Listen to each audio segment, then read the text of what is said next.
NFC East lovers, what's good? I go by the name of Awthentik. For those that don't know, we got another jam-packed episode. Big NFC East matchups this week. A couple of blowouts, man. A couple of 0-3 teams here, man. This is going to be super interesting, man. I'm glad to get back here and chop it up with y'all. Before I bring my brother on the screen one time, I just want to send a big shout-out to the homie Entertainer Talking Sports. Came through on Monday. We did a giant overreaction, which is our weekly show on Mondays, and Entertainer killed it, man. We talked about, do we need to clean house? Talked about Jason Garrett getting up out of here. Is Kadarius Toney a bust? What the Giants should do with Saquon Barkley, and a bunch more. So if you missed that episode, definitely go back, check that out. That's the Week 3 Giant overreaction. And without further ado, let me bring in the bearded one himself, left side. Strong side. What's good, brother? Hey, shout out to that Entertainer jump, because it was lit in it the was chat. popping. It was definitely popping. That strong side you just gave me, that kind of felt like a Victory Monday strong side. I mean, you're looking a little bit more happy than I thought you would for a doomsday type show on a Tuesday. I mean, what am I supposed to do? You know, like all I can really do right now is, you know, got to approach it 1 week at a time. We're going to see what happens. You know, listen, I'm not one of these people that's just going, you know, toss it all in the garbage and, you know, like set everything on fire. Yeah. And because look, I'll tell you what, I had to man, it gets depressing when you go on like Twitter and Facebook and stuff after a good butt whooping like we got. You know what I'm saying? Like, facts. People are like, fire all the coaches and cut all the players, and I'm like, whoa, who's gonna play and coach on Sunday? You know, I'm like glad y'all hearing the same vibes we hearing. You know, at least we're not in this, you know, dumpster like, by ourselves, man. Like, it's just, there's just, you know, sometimes it's almost like this might be an overreaction season. You know what I'm saying? Yeah. And it's just like, you know, I think this is the first time in a long time where it's been like, you know, the expectations were kind of set high specifically for Washington football team. You know what I'm saying? So it's like, you gotta remember that we're still in the process of completely, you know, redoing our image, yet alone the product on the field. You know what I'm saying? So it's like, you won that division and the defense looked really good towards the end of the year. So it's like you kind of going into this next year and thinking like everything's about ready to be crazy. You know, like we're going for it all. You know what I'm saying? But in reality, like we're still technically rebuilding. So it's like, you know, it's going to be one of those seasons, and I think we're in for a rude awakening. I mean, I picked us at 10-7 to win a division. You still got that? It's not looking good anymore, I'm going to be honest with you. And for everybody, if you didn't get a chance to see the Giant overreaction Week 3 with Awthentik and the Entertainer, the link for that is in the description of this video. So once we're done here, you guys can go back and check that out, because it's definitely worth a revisit. Yeah, that show was supposed to be like a good 30 to 45 minutes, man, and we pushed that to almost about 2 hours, man. Like the chat was popping. I couldn't keep up with the chat. The super chats was going crazy. That's a tough show to do as a one-man band. I might have to start hitting you with some dollars to come through and help me out on the back end of the production, bro. It was crazy. It was definitely crazy, man. And I mean, it was a wild weekend of football to begin with. You know what I'm saying? Just in general, like, you know, I was watching, you know, I watch as much of all the action as I possibly can, because we're football junkies. You know what I'm saying? So it's like, you know, and at one point you saw the Cardinals were losing to the Jaguars, and it was like they had to kick 6 in that game, which was crazy. And the Gus Johnson call on that was bananas. And then you got the Baltimore Ravens, who were like, oh man, they were right on the cusp of losing that game. And they should have lost. There. They got lucky on a delay of game. It was an obvious delay of game. And then my man Justin Tucker comes on and kicks a 66-yarder, breaks the NFL record, big kick, bouncing off the bank shot. He bank shotted it. Big kick. And the Giants won't even kick a field goal when you're at the 39-yard line. Instead, we punt the ball. Yeah, big kick from Tucker. Probably the best kicker in NFL history, man. He's definitely been balling out, doing his thing. And, I mean, that's the second big kick he's made this year, I feel like. I mean, dude's just doing his thing. And shout out to the homie Doug, because Doug was going crazy on that kick. It was nuts, because, you know, Doug, a Ravens fan. I don't know how that happened, but he's a Ravens fan, man. He was going bananas on that kick. It was crazy. And I had popped in Graven's stream, like, right when I felt like the game was out of reach. The Lions had the ball at the end there. And I was like, I don't want to stay here and, you know, really watch him have the whole, like, you know, when your team loses, that's not a good time to be on stream. So I was like, I don't want to see, you know, him crumble and fall apart, turn off the stream. I turned the game off. I didn't even see the game-winning kick live. Oh, my God. I hopped on Twitter and somebody was like, like, yeah, he made the kick. I was like, wait, what? Because they was down by 2, I want to say. Yo, just a crazy turn of events, man, in that game. And then also the Chicago Bears game, man, with Justin Fields. I mean, that's not how you want to have a debut. He struggled, man. They were going for Matt Nagy's head, neck, shoulders, knees, and toes. I mean, dude, it was bad. It was bad. Yeah, it was bad, man. He got sacked 9 times. You know what I'm saying? And it was like the statistics on it was crazy. Joe Deals. It was 60 yards.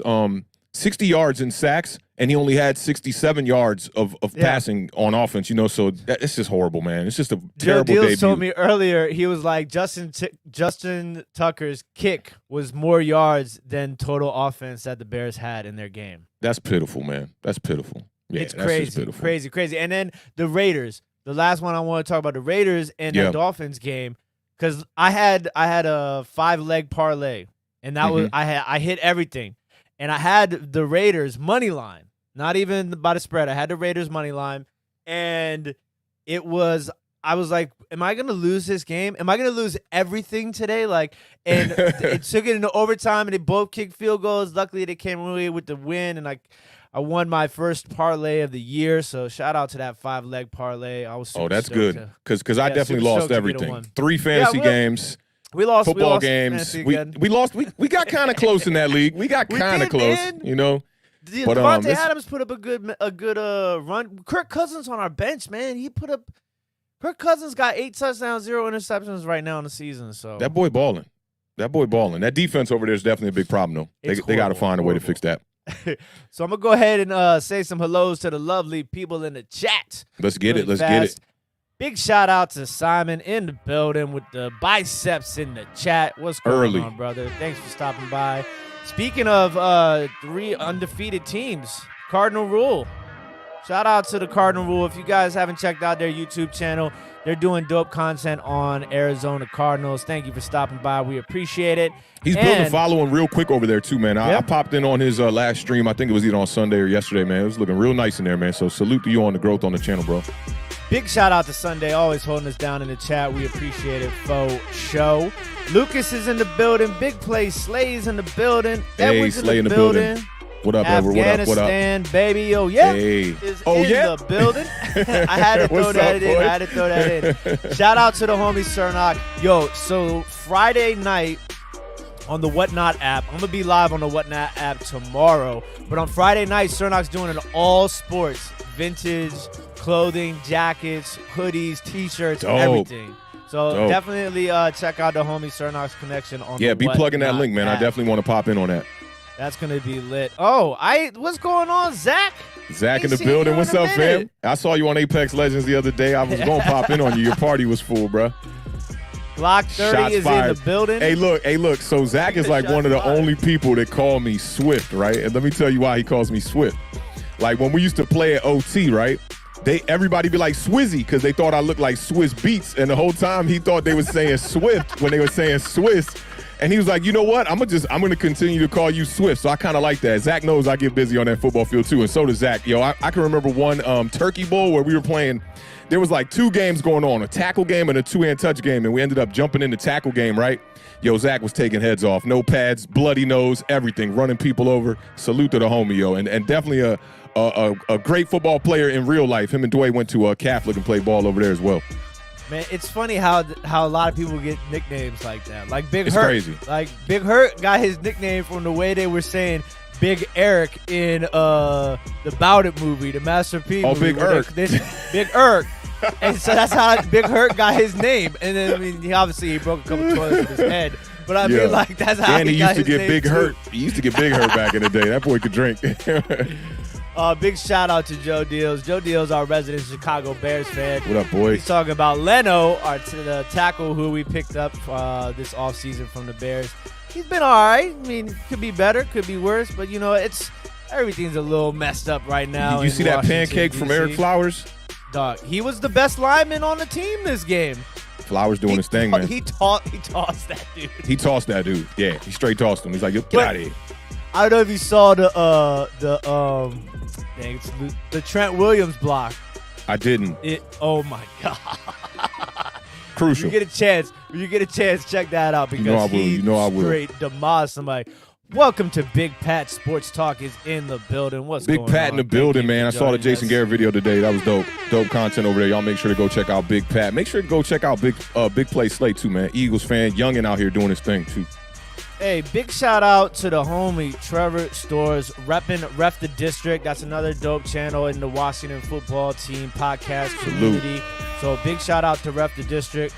Says Kyle Pitts coming out party on Sunday, but we still get a W, God willing. We gonna see. We gonna see. We gonna see. So, yeah, and then Steve T's in the building. Go, Pack, go. You know, I like it how we got a lot of fans from different teams that come in, you know what I'm saying? Yeah, we blended up today. Check out the podcast, you know what I'm saying? So, it's good to see that. You guys got a dub on Sunday night. That was a good game, too. Yeah, solid game. So, big shout out to everybody who's checking us out right now on YouTube, Facebook, Twitch, and now Twitter as well. We appreciate the love and all of the support. Yeah, that's a booster that Twitter's got that popping now. I was getting sick of that whole Periscope vibe. Two accounts for one thing, same name, like, nah, different passwords, all that stuff. Sebastian in the building. What's up, fam? How you living? Man, these games, right. though. These games, though. We going to get this Cowboys-Eagles game out the way first, I guess? Let's do it. You know, I'll be looking through these beats like, what's the theme? What's the theme, yo? The authentic banger. Yeah, authentic bangers, right? You get the graphic on this one, man. So, Eagles at Cowboys yesterday, man. Big game, man. I thought the Eagles were going to put up a little bit better of a showing, but they did not. They lost this one 41-21, man. Let's start this segment off proper real quick. Give my man Dak Prescott his props one time. He's definitely worth the money, A. B, he's definitely a leader. C, he's a role model, and he plays at a high level, man. I think Dak Prescott is the model for what a quarterback should look like. He's been balling out coming back off this injury. 21 of 26 in a game where they really didn't pass the ball as much as we thought they would. 238 yards, 3 touchdowns on the day. CeeDee Lamb was a bit quiet in this game. You know, we got him on our fantasy team, and I got him on 2 other fantasy teams. I'm super high on CeeDee Lamb, but he was pretty quiet in this game. 3 receptions on the day, but shout out to my gaming homie Alejandro one time who scooped up Dalton Schultz as a sleeper and told me about it. And congrats on the fantasy win, my dude, because Dalton Schultz definitely balled out. He was the #1 receiver for the Cowboys in this game. 6 receptions, 80 yards, 2 touchdowns, 13.3 yards per catch. But let's get to the glaring point of why the Dallas Cowboys actually won this game. Give your boy Awthentik a couple of more kudos out here one time. The running game. I've talked about how important it is to have a 2 running back system in the NFL, and that's what my New York Giants need to do and study around the league the teams that are successful running the ball. So when you look at that contract with Zeke Elliot, understand it's kind of a 2-man contract when you got Tony Pollard pretty much getting paid pennies out here. Cowboys, who are the best team in the NFC East, they definitely understand the 2 running back system. Ezekiel Elliott, 17 carries on the day for 95 yards. Tony Pollard, 11 carries on the day for 60 yards. The Cowboys are now 4th in rushing in the NFL behind the Baltimore Ravens, Cleveland Browns, and the Tennessee Titans, which are pretty much expected to be the top 3. Yep. Now, Skip Bayless. You know, that's where I get all my Cowboys information from is my man Skip Bayless. Shout out to Skip Bayless. I know a lot of people don't like Skip Bayless. I get down with Skip Bayless, though. He called Tony Pollard and Ezekiel Elliott thunder and lightning. The disrespect. That's not even right. I got to give him the straight-face gang on that one time. But running the ball, that definitely keeps other teams' quarterbacks on the sideline, man. And there was a time in this game where there was 19 first downs by the Eagles, and 19 first downs by the Cowboys, and the Eagles had only run 9 plays. Y'all need me to repeat that one more time. There was one more time for the people 19 first downs by the Cowboys at one point in this game, and the Eagles had only ran 9 plays. The Cowboys tied a record for 13 first downs in the first quarter. And I talked about this stat with the Cowboys last week. 25-0 they were entering this game when they ran the ball more than they passed the ball. This game was a perfect balance. 41 runs, 26 passes. The Cowboys are now 26-0 when they run the ball more than they pass the ball. So everybody know the Cowboys done put everybody in the NFC East on notice, not only on the Thursday night when they went up against the Super Bowl champions, the Tampa Bay Buccaneers, but in this game with a team that people were kind of on the fences about with the Philadelphia Eagles, thinking, are they a good team? Was it a fluke win against Atlanta, blowing them out? I believe it was like 30-plus or 40-7 in that game.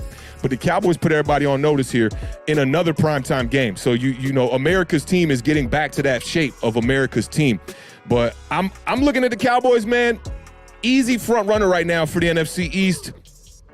These other teams got to catch up. Washington's in the dumps. New York's in the dumps. Philly had that 1 week. They got a little sized. If y'all don't know what sized mean, that's a DC tournament. You got a little hyped up.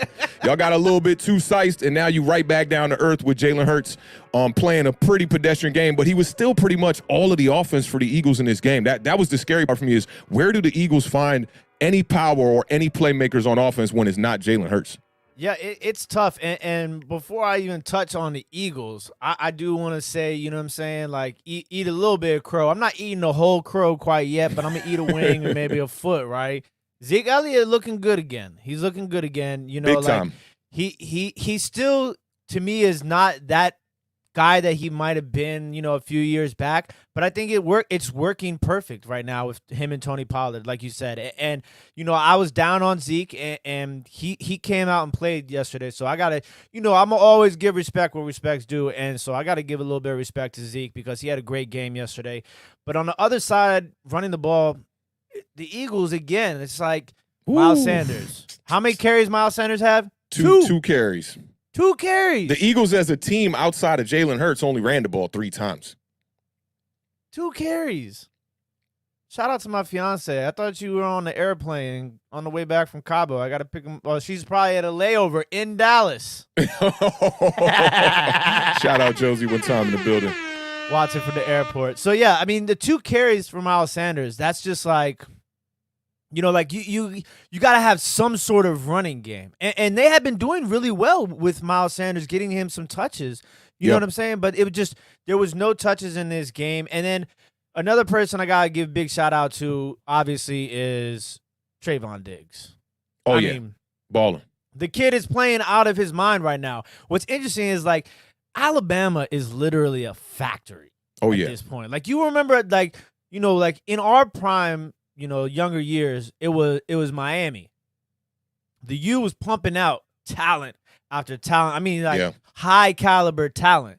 Yeah. And now it's like Alabama's just pumping them out. You got to think Jalen Hurts, Trayvon Diggs, Devonta Smith, all Alabama players, all in the field at the same time. You know what I'm saying? It was crazy.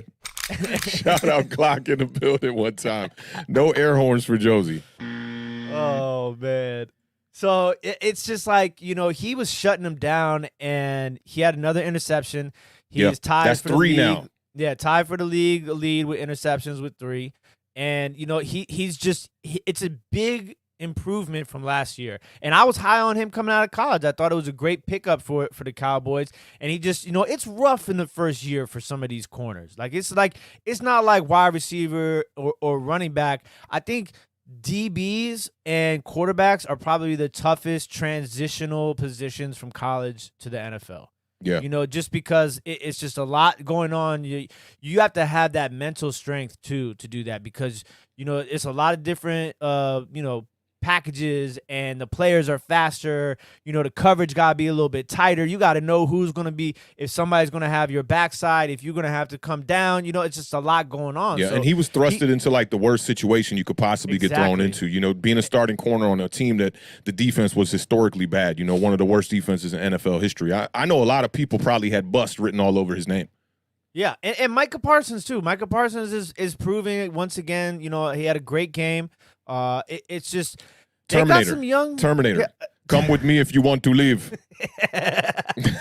Yeah, dog. He out there balling. I like to see it, man. I like to see it.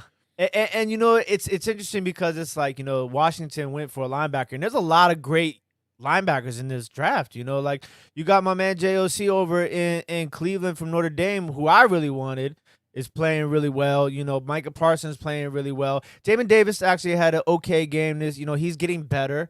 Then you had Zaven Collins out in Arizona, but there's some good linebackers. And then hey, Jalen shout out Hurts. Maggie one time. Yeah, in the building, Maggie's in the building. And Jalen Hurts, we gotta remember, like, this is the thing I don't like too. I gotta get this off my chest.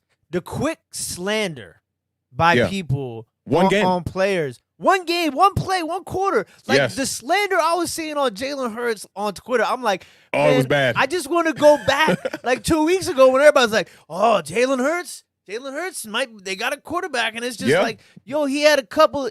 This is only Jalen Hurts' 7th career start. That's it. His 7th career start. That's like it. I saw people saying they got to get another quarterback now. Gardner Minshew, draft one. I heard all kind of stuff. I'm just like, get a boy a little chance, man. Did you see his post game comment that he said? No. He was like, when you take a deuce, you don't sit there and look at it. You flush it and keep it moving. I thought that was tight because, like, they played a bad game, but that's what you want to hear from your quarterback. Sure. I be seeing Daniel Jones in these press conferences after the game, and it's just a bunch of this, like, we got to get better. I'm sick of hearing that, dog. Like, come on. So kudos to Jalen Hurts, man. He's taking accountability. Yeah, I mean, and this is the thing is, like, people have never questioned him, in college, at least, reasonable people have never questioned, like, his attitude, his work ethic, his leadership, like, those things are set in stone. Like, he's proven that he can be a leader. And I think he's just getting a little bit, he's getting his feet wet still. And I saw that, some people say he can't read defenses at all. It was either his first read is there or he's running. Like, when you get in the pressure like that, like, you got to run. And you got to understand, too, is that, like, Philly wide receivers, they've had a couple of flashes so far in this season, right? Right. But that's why I love watching that back cam sometimes. Because if your wide receivers aren't getting separation, and they're not getting open, you want him to just throw the ball, or he's got legs. Yeah, he's got legs. Do this. And I think there's a misconception about reading defenses. It's like I think people expect quarterbacks in the NFL to be like, read 1, read 2, read 3, dart 15 yards. It just don't work like that. That's why these offensive coordinators who are dealing with younger quarterbacks are trying to set up more simplified game plans for these quarterbacks so they don't have to make the 3 and 4 reads. And most of these teams that are dealing with young quarterbacks, the other thing that they have a problem with is offensive lines. Their offensive lines are not great. Jalen Hurts is probably dealing with a better situation than a couple of teams in the NFC East, but his wheels allow him to get out the pocket and make throws, and he seems to be a guy that's always composed. That's what I like about him. You don't ever see him get too rattled, which, we'll get to the Washington game, but you saw Taylor Heineke that got a little bit rattled in that game a little bit, For sure. And Darius Slay got exposed in this game, too. He was bad. He was really bad. I think he got torched for two of the touchdowns were on Darius Slay. So, like, that's something, like, he's supposed to be one of the best, in the league, top 10 DBs. But he's had bad games. I forget who. Somebody abused him last year. I can't remember who it was, but somebody, like, really, I think it was, like, right before the season ended, too. Somebody abused him. I can't remember. Maybe it was Terry McLaurin.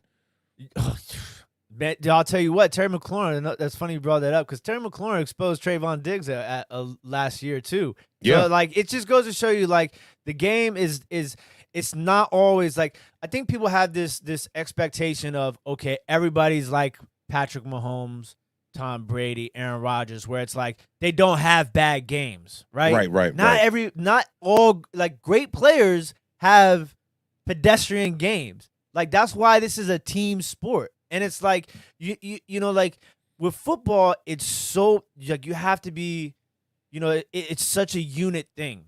Like, on defense, and I don't want to talk too much on it because that's a lot of the things with Washington. Like, on defense, it's like, if you want your DBs to do well, you got to get pressure on the quarterback, right? But if you want your defensive front to get pressure on the quarterback, the DBs got to have, some sort of contain on the wide receivers. Definitely. So, like, it's such a, like, it's like all the parts have to be in place, have to do their part in order for something to work in a football, in the team game. So it's one like, hand washes the other when it comes to secondary and pass rush. It's crazy that, like, people just think that, oh, this guy is not good because he didn't have a good game. But it's like, it's not how it works. And then the whole time all this is going on, the Eagles kind of had a chance in that third quarter. Yeah, where they had scored, and it looked like they were gonna be able to close the gap, and then Dallas got the ball back, and that's the thing. It's like, and we'll talk about this a lot in the other games,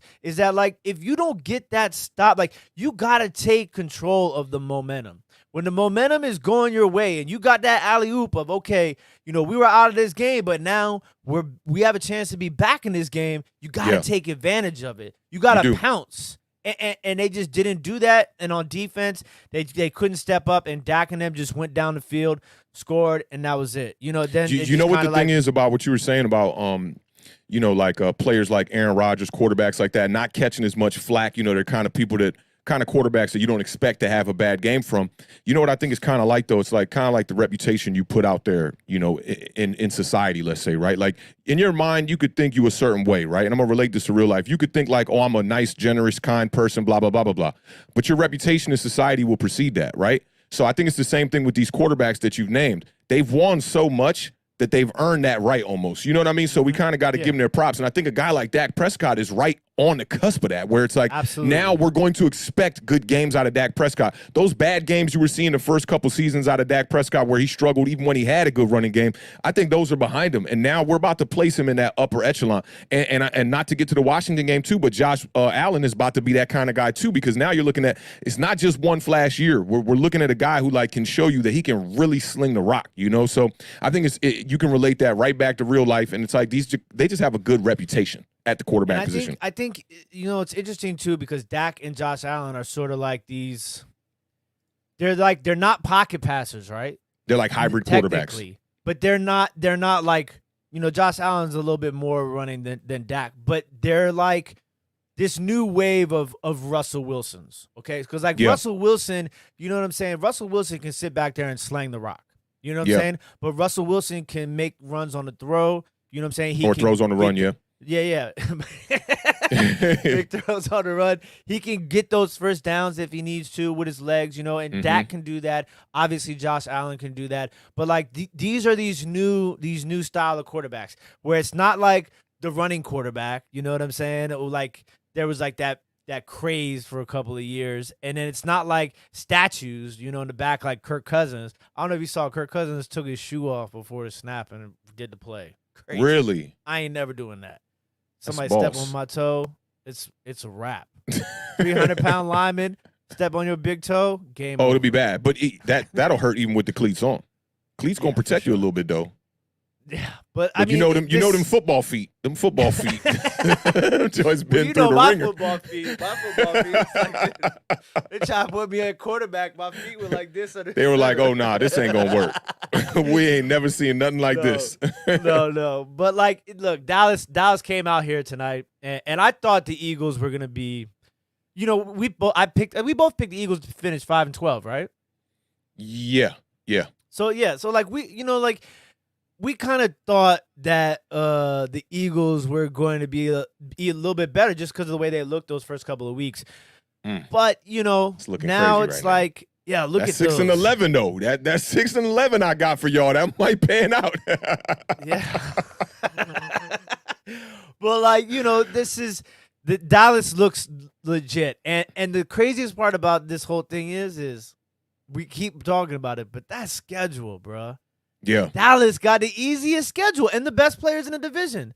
Like you're gonna have like the notice. Time's up. Eagles, Giants, Washington. You got to step up because Dallas is here. They not playing no games. They're about to build a major lead here. If those teams can't win. If you're playing Dallas, right? What do you game plan to beat Dallas? I think you still got a game plan, stop the run. And Skip Bayless was talking about this morning. He was saying if they could go back against the Bucs again, they would have probably ran the ball, but they felt that the Bucs front was a little bit too, you know, one of their key points on the defense where they didn't want to run at them. You know, so they decided to pass it the whole game. And I can't remember the statistics, but the running was very low in that game. And maybe they have a better chance because what they did in this game is keep Jalen Hurts on the sideline for the whole first half. And that's what the running game can do. A lot of teams don't commit to the run like they used to, and I don't know why that is. Maybe it's the one-back system thing, but, like, teams with two good running backs commit to it. I mean, and even in our game, you saw Atlanta committed to the run. Even though they didn't have big running numbers in that game, they committed to it. They kept trying to hammer that run so they could open up the pass later. And you see it, Dak, clean, perfect game. You know, 200-plus yards, 2 touchdowns, great completion percentage. I want to say he's tied for the lead in completion percentage in the league right now. If not, he's second. And you stop the run, and it's like, okay, CeeDee Lamb, Amari Cooper, now Schultz coming out of Schultz nowhere. in the mix. Yeah, I mean, that was an impressive game by the Dallas Cowboys, and I'd look for them to just get better. You know, teams got to develop and grow and get better throughout the year, and I hate to say this, but the Cowboys are just going to get better. You're talking about a game where CeeDee Lamb was virtually shut down. Amari Cooper, non-existent. 3 catches, I think, maybe. Yeah, you know, so it's like, They can go to guys like Schultz and rely on the running game, or they could beat you in the pass game. Dak Prescott put up 400 yards. The defense is looking to be much improved now, you know. Michael Parsons, the play that he made that I loved so much was on the zone read option or whatever they had, right?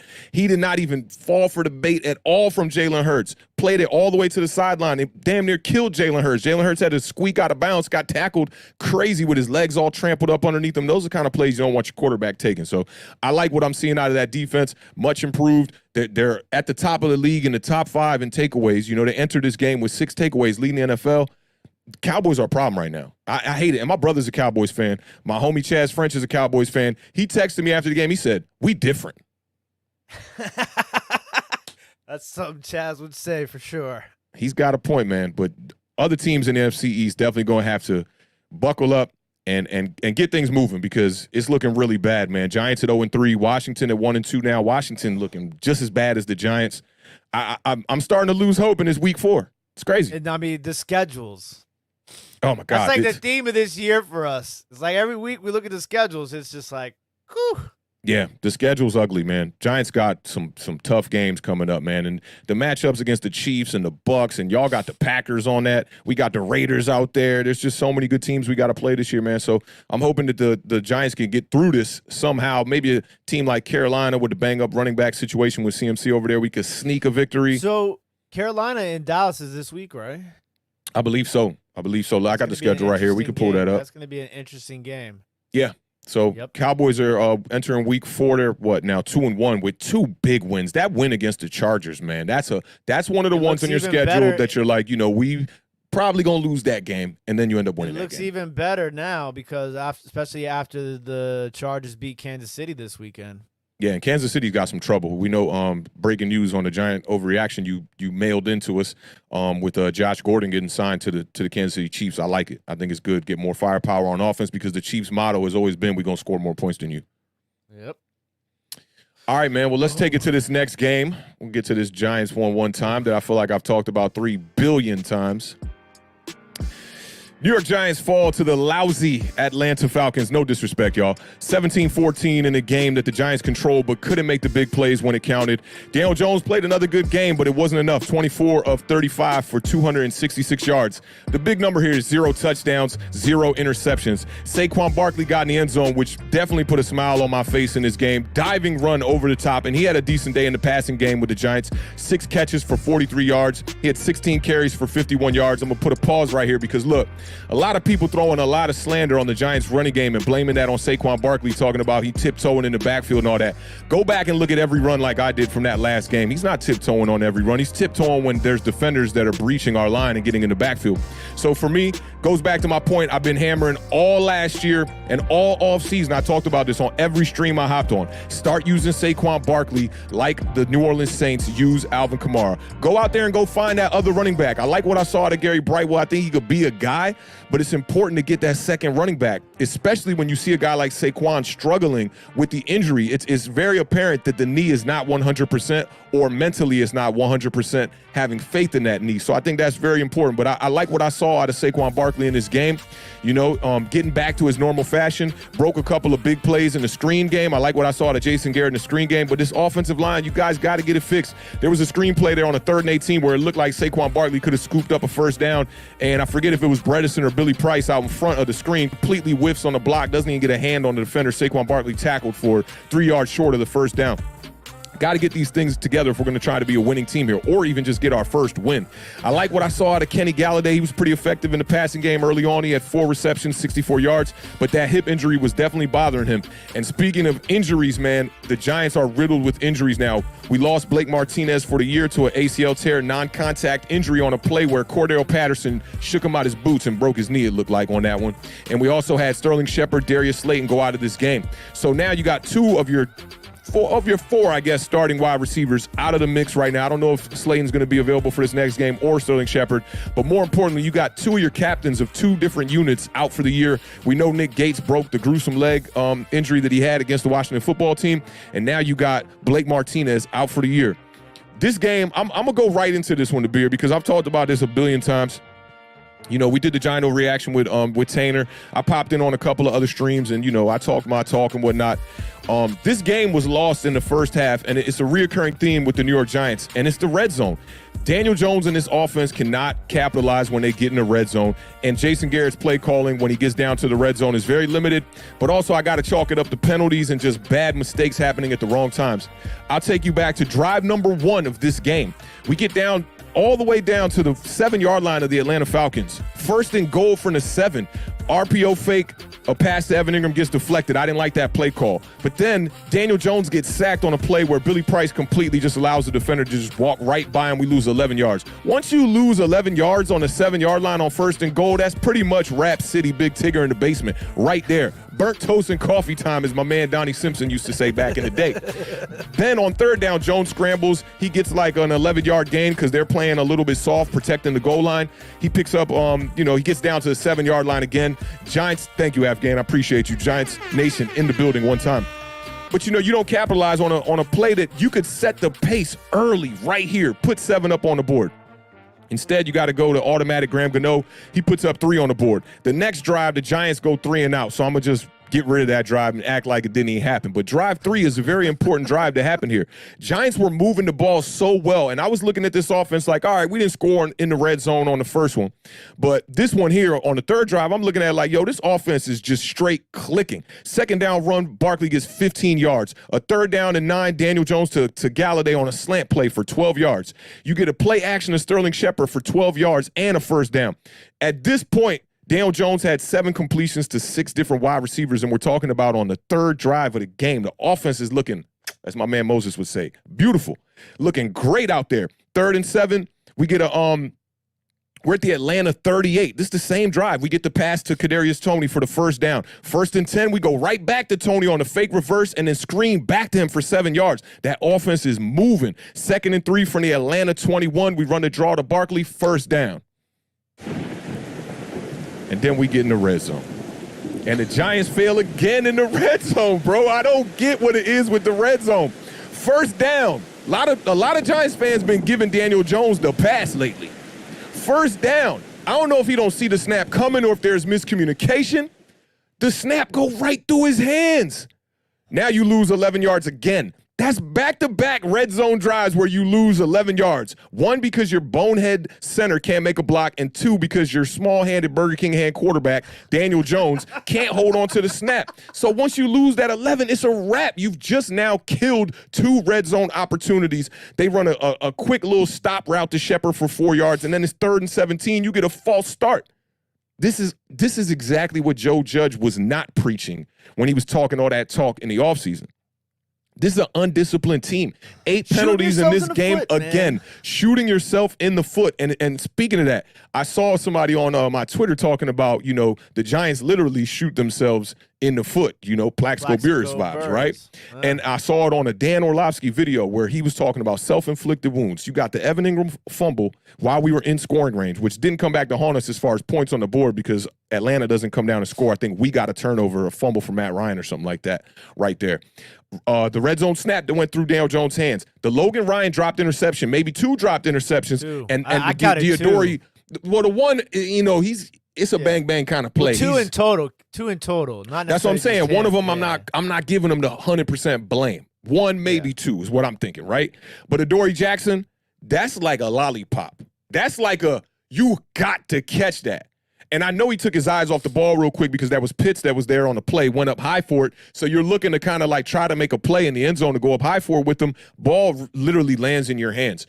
You know, so for me, the defense played a fantastic first half when the offense went back to their 2020 ways of not being able to score in the red zone and their 2021 ways, because we saw that a lot this year in the first 3 games as well. But you also got to look at this, man. Like, yeah, the defense played a good first half, right? And everybody looking at it like, oh, well, the Giants only put up 14 points, man. You can't win the game putting up 14 points. So we can blame all that on them red zone opportunities that happened in the first half, right? But as far as the defense goes, when it's time to make a play, I don't care what you did in the beginning of the game. If you can't make a play when it's time to make a play, you are failing us as a defense. 4th quarter, 15-play drive, 72 yards. That's the drive that everybody's moaning about Dory Jackson dropping the interception. But let's talk about what led up to that. You're talking about 15 plays, 72-yard drive here. They tie the game at 14-14. We come out there, we fail on offense. You give them the ball back, and 2 plays they're in scoring range to kick a game-winning field goal. I don't understand it. Patrick Graham has got to find a way to adjust mid-game. And to me, that's one of the biggest problems he's had with his tenure here with the Giants. He usually can go back to the drawing board after the game. He even said that in his press conference. I should have edited the little bite that he said, but he pretty much said, like, yeah, my job is to make this defense better, and I'm good at going back to the drawing board after the game. So when you see Cordero Patterson out here frying us, tell me why, when the game is on the line, Rodarius Williams is in man-to-man coverage on the guy who is the best player in that game in Cordero Patterson. So kudos to him and the Falcons. 6 catches on the day, 82 yards. The 6th catch was that big 28-yard. I don't understand what they were thinking there at the end, going man-to-man with Rodarius on him. If you was going to put James Bradbury on him, I understand it. But we can't forget about Calvin Ridley out there on the other side, too, had a pretty decent game. He was the other X factor on the offense with 8 catches and 61 yards. And Kyle Pitts did what he had to do in the red zone to go up high. Matt Ryan literally trying to throw it to him in the post like he's Shaquille O'Neal, and Logan Ryan gets that pass interference. So, to me, this game was lost in the first half when the Giants don't capitalize on their opportunity to score in the red zone. And then also in the fourth quarter, what I've been talking about for a year now, the Giants don't know how to finish in the second quarter when it's about to be halftime. The Giants don't know how to finish in the fourth quarter when the game's about to be over. The Giants don't know how to win games. They're allowing 12 points a game this year in the second quarter and in the fourth quarter. That's 29th in the NFL. They got to clean this up. This game was a must-win game. Washington was a must-win game, right? You just lost 2 games that early on in your schedule that you had to get one of them. Giants are in the dumps right now. I don't know how they're going to be able to climb themselves up out of this. Joe Judge had said that he's sticking to the script, and Jason Garrett's going to be the guy moving forward as far as calling plays and whatnot. They got faith in their system that they're trying to instill, but things are looking real ugly in New York right now. Listen, and it's interesting because you talk about the red zone. Kyle Rudolph, right, who you got in the offseason, he is a red zone machine. You know how many targets Kyle Rudolph has so far this year in the red zone? I'm going to say 1. 0. Oh, no, I know 1. It can't be 0 because I know 1. Nah, Daniel missed him on the stick route against the Broncos, and then they went right back to it to Kenny Galladay. So there is 1. There's 1. Were they in the red zone? They might have been 1,000% sure. It was on the 6-yard line because I was so heated that he missed the throw twice, the same exact stick route throw. So there's 1. 1. So it's just – It's a little brutal. Like, I mean, like, if you have a guy like that, and you're having trouble in the red zone, you should be going to him, trying to find a way to go. You see what Kyle Rudolph's doing out there on the field? You think he's cooked? Well, I mean, if you want him to run, routes in the middle of the field throughout the whole game, maybe not. But if you want to put him in red zone to make a play, I mean, like, that's what he's good at doing. Like, that's what I would do. I mean, you got to figure something out, right? Like, if it's not working, you know what I'm saying? Like, maybe put him in a red zone package, design something for Kyle Rudolph. I mean, you got Kyle Rudolph. Evan Ingram, another, turnover this game. Major. Major. It's just like, to me, that it's a lot of things going on with the Giants that are going on with Washington. You know what I'm saying? Yeah. And the Giants should have – listen, the Giants right now could easily be 2-1. Yeah, for sure. Should have won that game against Atlanta. Should have won the game against Washington. Off sides against Washington. And then here in Atlanta, you literally outplay Atlanta in almost every aspect of the entire game. Yep. I mean, you outgained Atlanta. Time of possession was better. Yep. Third down conversion percentage was better. Passing yards, rushing yards, first downs, everything except the points. And the penalties. And it's just like, it's unfortunate to watch. I want to go back to the Kyle Rudolph thing to make a quick point for you real quick. See, like, Kyle Rudolph is a veteran in this league. We're looking at, this is his 10th season. He had 1 touchdown in 2020, though. So we talking about a guy who hasn't been a true red zone target for 2 seasons now. And it makes me think about Dave Gettleman. And I'm not going to go on some crazy Dave Gettleman rant, right? But why is it that Dave Gettleman always seems to bring in players that have a style of another player that we have on the roster. And I'll start with Golden Tate being number 1 when we already had Sterling Shepard. You can go number 2 with Kyle Rudolph, who plays exactly like Caden Smith. I almost can't tell them apart. One wears 82, one wears 80. I almost can't tell them apart. And then you go in the draft. 10 years younger. And 10 years younger. Then you go into the draft and you draft a guy like Kadarius Toney, who literally is going to be fighting for snaps with a guy like Sterling Shepard in the slot, who you also signed another slot guy in John Ross, who's sitting on the IR. You got 3 people that virtually do the same thing. Like, I don't get it. So that now you got a lot of question marks. It just doesn't make sense. And a lot of dollar signs and a lot of question marks. Yeah, I've been in support of Dave Gettleman for about 3 years now, right? I've been the guy when, like, you know, cats like Mike Too Nice is like, yo, Dave Gettleman is the problem, bro. I'm like, yo, give him a little time, give him a little time. Dog, he's starting to look like the problem. Like, he's the problem in this relationship. You know what I'm saying? And you know, but the thing that's interesting too, though, is, you know, I know you guys talked about this a little bit on the Giant overreaction. And for those of you, if you haven't seen the Giant overreaction week 3, Awthentik with the Entertainer, the link for that video is in the description below. Yes, but, sir. You know, it's like you can't fire Dave Gettleman right now and it change the way that the product is on the field. But right now, you know, that's right. something that you that's something which is that why, you're gonna, you know, in that episode I was saying, like, I got to take the push on Jason Garrett as the offensive coordinator being fired right now, and also with cleaning house. I got to give them, 1, time to finish out the season to see where it ends, and then 2, if you try to start firing people mid-season, just cancel the season. The season. We can't forget this is the NFC East, bro. Like, there's going to be an opportunity probably at the end of the season unless Dallas completely runs away with this. Yeah. That's the biggest thing. I think that, like, you know, 3 games into the season, right? And this is the other thing, too, I think a lot of people are forgetting. How many teams made the playoffs in a starting 0-3 in the history of NFL? You got a 5% chance. I don't even know how many it is, but you got a 5% chance when it was a 16-game season. That's my next line. But how many 0-3 teams have made the playoffs in a 17-game season? Yeah, we don't know yet. It's the first one. So this is, you know, like, that's the thing that people, you know, sometimes you gotta kind of take a step back and look at things, the bigger picture, because it's like we 0-3, yeah, we're 1-2, but it's 17 games this year. You know what I'm saying? It's a different ball game. Yeah, the opportunities might be different, and like you said, this division last year.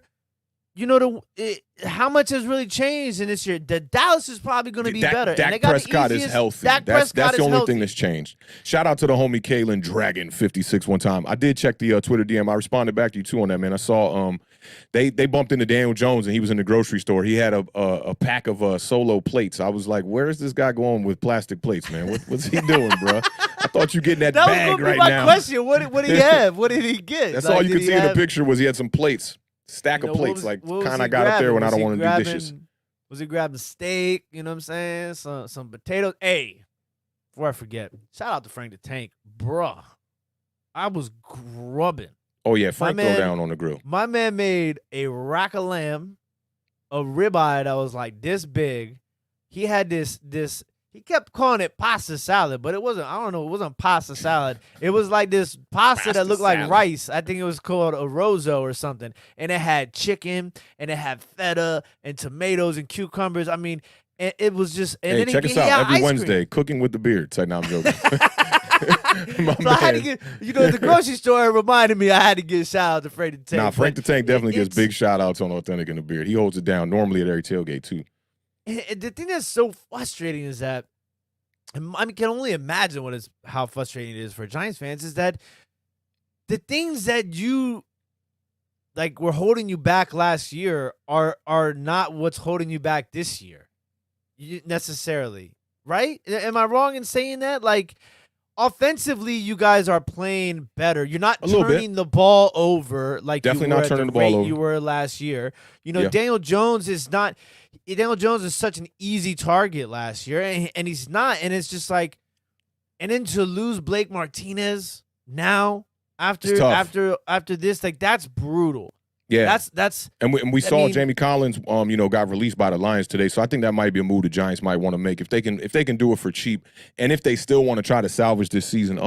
If one of the mods could do me a favor, somebody blocked Bark Nasty 93 last stream. I don't know who it was, but if y'all can unblock him, if y'all got that while we're on air, that'd be dope. If not, Bart Nasty, I'm gonna get you settled when we get off air for sure. 100.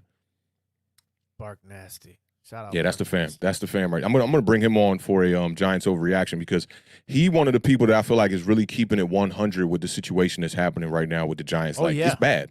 It's really bad. Yeah. It's bad. But Yeah, I mean, it's super bad. Who do you guys got next? We got the Saints next. Saints next. Yeah, which is like I mean, I think it's a game that you got a chance at winning, but not a high one. Yeah. You know, they just came out for you. Who they turned right back up this week 3. Who they play again? Patriots. Remember I said I'm gonna take me some Jameis Winston. You said, yeah, I took the Patriots in that game, and James White got hurt in that game too, man. It sucked. Yeah. So and then Mac Jones threw the three interceptions. So shout out to Lax044 for the $4.99 super chat. Says I've been saying it since last year. The offensive play calling is the problem. Yeah, I think it's a part of the problem, but there's more going on with the Giants, man. The defense in moments of critical need aren't showing up. And penalties, man. That's on everybody and the coach, man. I just think that, like, from top to bottom, the coaching staff right now, they failing us, bro. They failing us because this team is not disciplined. Last year, we had a pretty disciplined team. And then also not being able to get true pressure on a quarterback. Shout out to Azeez Ojulari. I know he got the 3 sacks now in 3 games, which is amazing.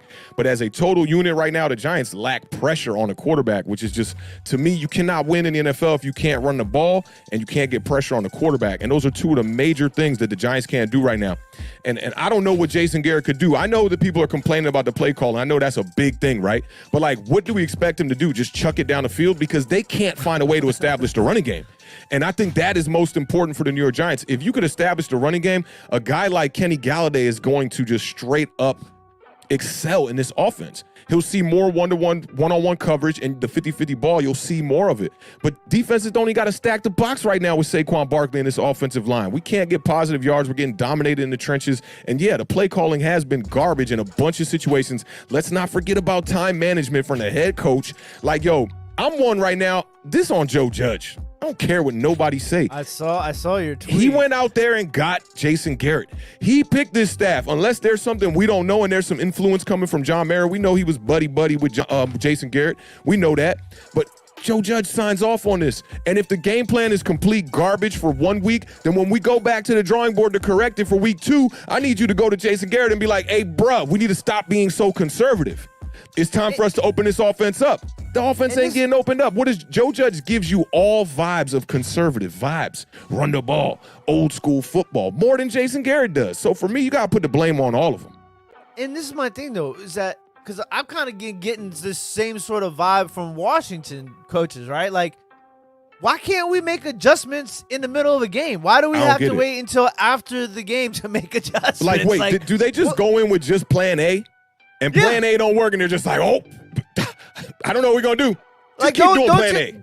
Don't y'all have, like, 15 other coaches on the staff? Y'all got a coach for everything. Y'all ain't got a coach. Right. That's like, I mean, I just don't to me, it's blatantly apparent. It's blatantly apparent right now that the problem with the Giants is they're too conservative and they're not aggressive. You punt the ball on the 39-yard line.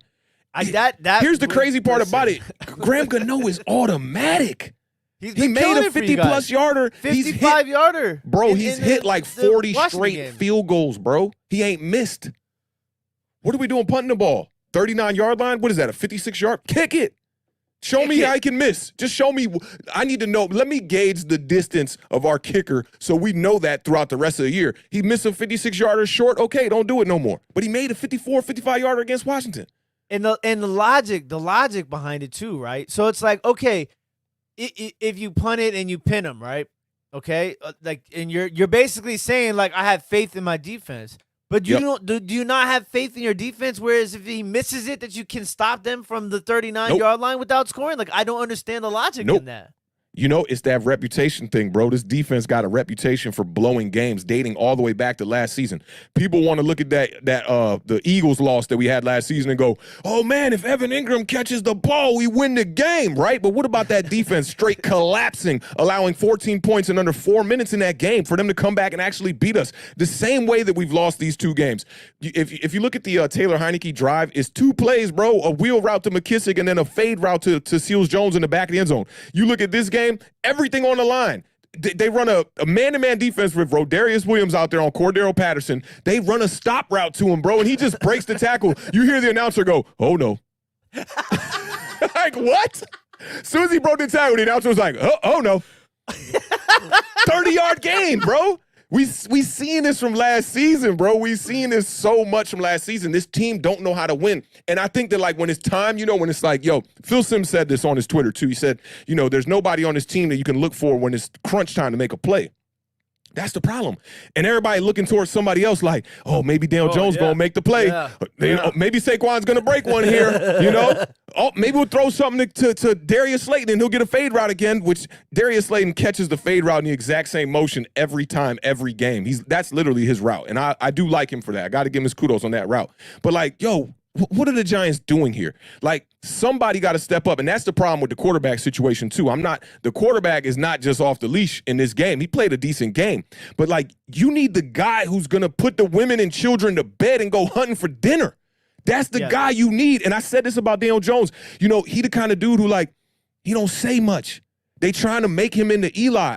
I liked what I saw when he got into it with Kenny Galladay because I want to see more of that. Like, yo, I want to see him going to these wide receivers like, yo, you got to make this play. Saquon, let's go get it. You know, like how Sterling Shepard is. You can be like, you know, because a lot of people don't realize that Justin Herbert's kind of like that, really, really laid back dude, right? Yeah. But you can be that, but you can also be Tom Brady and be like, y'all need to get open. What are y'all doing out there? You can't allow Billy Price to just allow his man to walk right by him. Like he's opening the curtain up for you to be like, come on out to the stage. We got dog. And literally your quarterback's getting crushed. And then Daniel Jones just gets up, goes back to the huddle like doop-de-doop-doop-doop. It's all good. I don't care. It's all good. Like, come on, dog. You got to start chewing some people. Spike a ball for me or something. You know what I'm saying? Like, show something. You know, it's funny that you say that because I that's one of the things that's kind of been bothering me about Washington. It's like and I'm not one of these people. I will never, ever be like, it don't look like they playing hard or they giving up. And just look, you ain't never going to hear me say that out of my mouth because I ain't on the field. I ain't in the huddle. I ain't in the locker room. That ain't something that you could just see on TV and be like, oh, you know, their heart's not in it. He's not giving maximum effort. I hate that one. Come on, man. Like, you can't do that. Like, you don't know what's really going on. You know what I'm saying? But I will say, like, I'm missing the tenacity is the word that comes to mind the most. Like, you remember Johnny Moxon in the huddle in Varsity Blues, man? Yeah. Like, we go party and go to the strip club before the game and all that, but I don't care. We getting killed out here, man. We need to make a play. We need to make a play. I need some of that. Like, I'm about ready to just go, you know, like, I want to see some shirt ripping off. You know what I'm saying? Like, I just need that tenacity back. Yeah, man. And I feel like that's missing. And I know that a lot of times it takes a big moment, a pivotal moment, a turning moment, like something that kind of like sparked that. You know, I understand that. But at some point, you got to realize, like, look, man, it's about pride. It's pride, like, dog. We can't come out here and get our butts kicked. No, there's no way you can be getting your ass kicked like that and your pride don't kick in. That's why I always got down with Odell Beckham, bro. Because when the Giants was getting their ass kicked, you saw it on his face. He had a problem with it, man. I cannot continue to watch a team that just doesn't seem like the passion is kicking in. Because, man, the coaches can only do so much. I know people are like, fire this guy, fire that guy, fire him, fire him. Dog, these players on the field got to get it done. They can't be jumping off sides in critical moments, getting holding penalties in critical moments. Like, I broke down this Atlanta first half to the T, bro. I really want to go back to the Washington game and to the Broncos game and do the same thing to figure out, like, why is it stalling in the red zone? Why is it stalling in the red zone? And Zach, Nazilla here, he's got a good question here. He says, is DJ uncomfortable or not established as a leader in the locker room? Do you think he can't come at teammates for accountability and pushing them to give 100% on each play? This is what I think about that.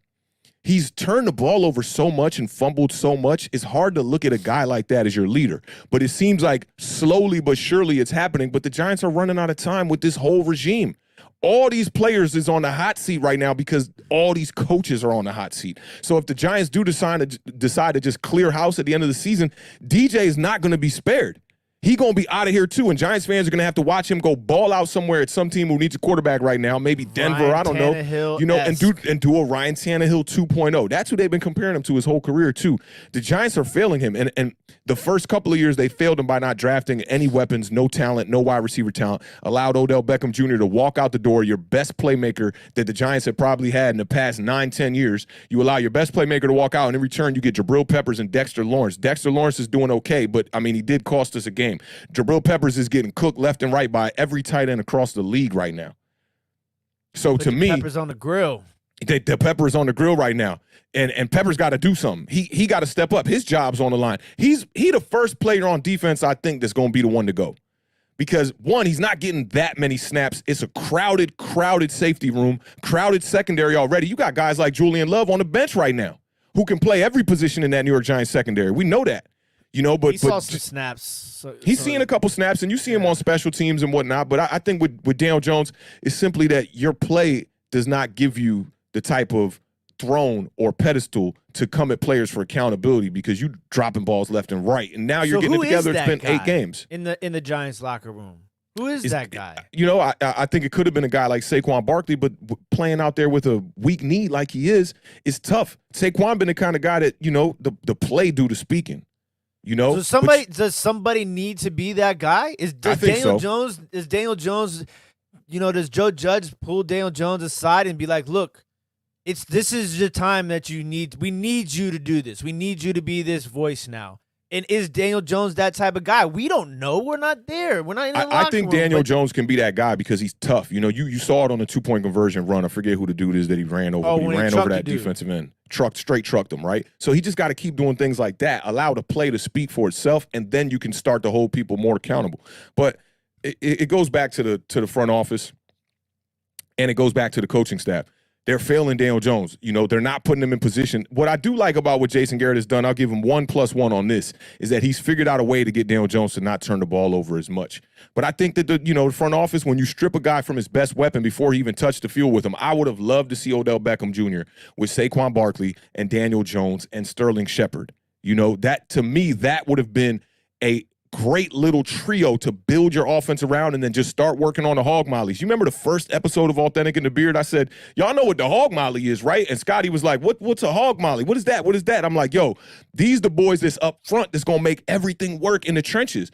And right now we got no hog mollies. We got Andrew Thomas playing well, Nick Gates hurt, and then every one of these other linemen, they're really bad. They're just really bad, which to me puts more emphasis on why you got rid of your number one playmaker. I went back and forth with OGR today on Twitter about it, right? And he was like, I said Giants should have never traded Odell Beckham Jr. because we haven't had a playmaker of his caliber since he left. Odell Beckham Jr. played 7 games, 6 full games with the Browns in 2019 or 2020. He had more touchdowns than every wide receiver on the Giants in 6 full games, bro. And that's on a running team. And you know what he said back to me? He said, oh, but Odell Beckham Jr. is never going to be the wide receiver he ever was, in his prime. And that Odell Beckham Jr. is limited to be a guy who's going to get 1K, 1,000 yards on a season and 5 touchdowns. So I go digging through the numbers, right? Man, those numbers are up there with guys like Brandon Cooks, Justin Jefferson. Any team out here that's got a right mind is going to take a wide receiver who could put up 1,005 touchdowns right now. I don't care if he's a second guy, first guy, third guy. Any team is going to do that. You look at the Rams right now with Cooper Kupp and Robert Woods; those are pretty much verbatim both their numbers. What are we saying? Do you know who would love a 1,000-yard, 5-touchdown wide receiver right now? Yeah, you. Yeah, and Terry McLaurin falls in that same bubble. I want to say he had 5 touchdowns last season and like 1,200 yards. Yeah, give me one of those to go along with him. I just think people be so caught up in that narrative of like Odell Beckham being this locker room cancer. They just like overlook everything. They're literally overlooking that, he was a playmaker, and that's what we need. Good thing I saw out of Kadarius Toney in this game is that he looks like he could be a playmaker. That juke he hit on that catch he got people missing he got people. We ain't seen that kind of vibe since Odell Beckham. We have not seen those kind of plays where somebody's literally making people look foolish and tangling up their feet by the way he's juking it and moving on the field. That's a good question right here. Giants have invested in the offensive line, but the players haven't worked out. Is that a scouting issue or a coaching issue in your opinion? Come on, that's one is both, but it's more of a scouting issue because we're not talking about 2-3 guys. We talking about all of these dudes not panning out. Matt Pert, Will Hernandez, Shane Lemieux, even the people that you bringing in that aren't from the draft, that you pulling in, these Billy Prices and these Brett Bredesons and Nate Solder. Oh, my God, when I just think about Nate Solder, bro. When I think about Nate Solder, how much – that's probably Gettleman's biggest blunder of his career with the New York Giants. Like, you overpaid Nate Solder. Like, when you were scouting him, you didn't see none of this? Look, that's the one thing that you got to remember. If the Patriots are letting them go, it's a problem. Is that the fact with coaches too, though? Because we know that coaching tree is ugly.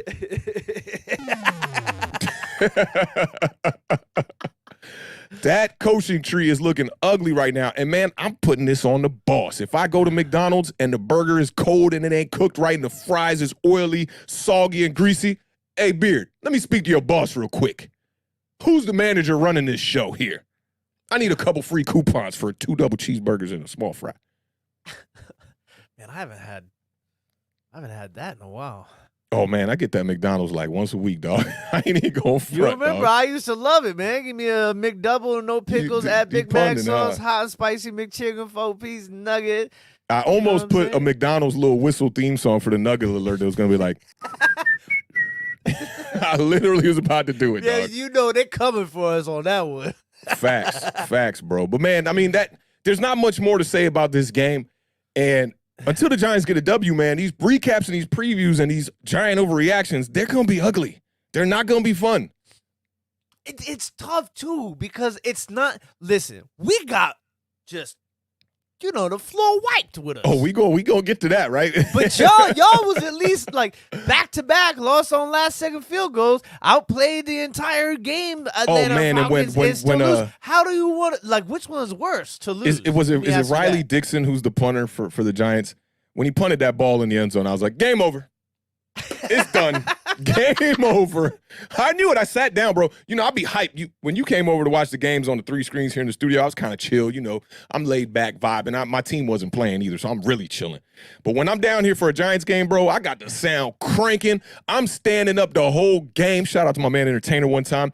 Dog, as soon as he kicked that punt in the end zone, I just sat down, man. I was like right here like I'm sitting for this podcast right now. I just crossed my hands and I was like, here we go. 2 plays. Tweeted that out right after it happened. 2 plays there in scoring range. How you think I felt at 21? Oh, it was bad for y'all. 21 skunk. Yeah. That's how I felt. 21 skunk, man. Let's get to a commercial break real quick, man. 21.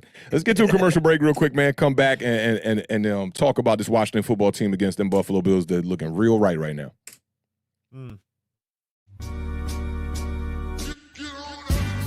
Your wide receiver on IR? Oh, shucks. Your running back keep fumbling every week? Man, damn it all. Well, come chop it up with your boys. We are waiver wire tight. Awthentik and the Beard. Every Sunday morning, streaming live at 11 a.m.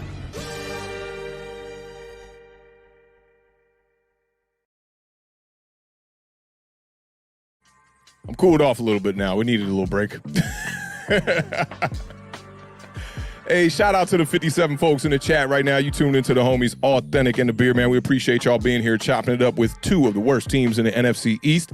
Let's get to this last game between the Washington no-name football team and the Buffalo Bills. Man, this score was pretty crazy. A lot to a little. 43-21. Bills went up 21-0 in no time in this game. Washington gets the big play from Antonio Gibson and the strangest kickoff you might ever see in football history, maybe an onside kick recovered down around where the returner was for the Buffalo Bills. The Washington football team cut it to 21-14, but I'm going to keep it 100 with you, the Beard. I knew they was cooked right there. I was like, yo, you still down 7 points and you just got like a 100-yard touchdown and the flukest onside kick ever and you're still down 7? Man, the Buffalo Bills come down, get another field goal, man, and this is the part I wanted to talk about with the Washington football team. You got to finish the half. I talked about this with my New York Giants. You got to finish the half. Washington punted the ball with 39 seconds left in the half. Now, I know, my Giants almost gave Tom Brady too much time in the Super Bowl when we gave him 51 seconds.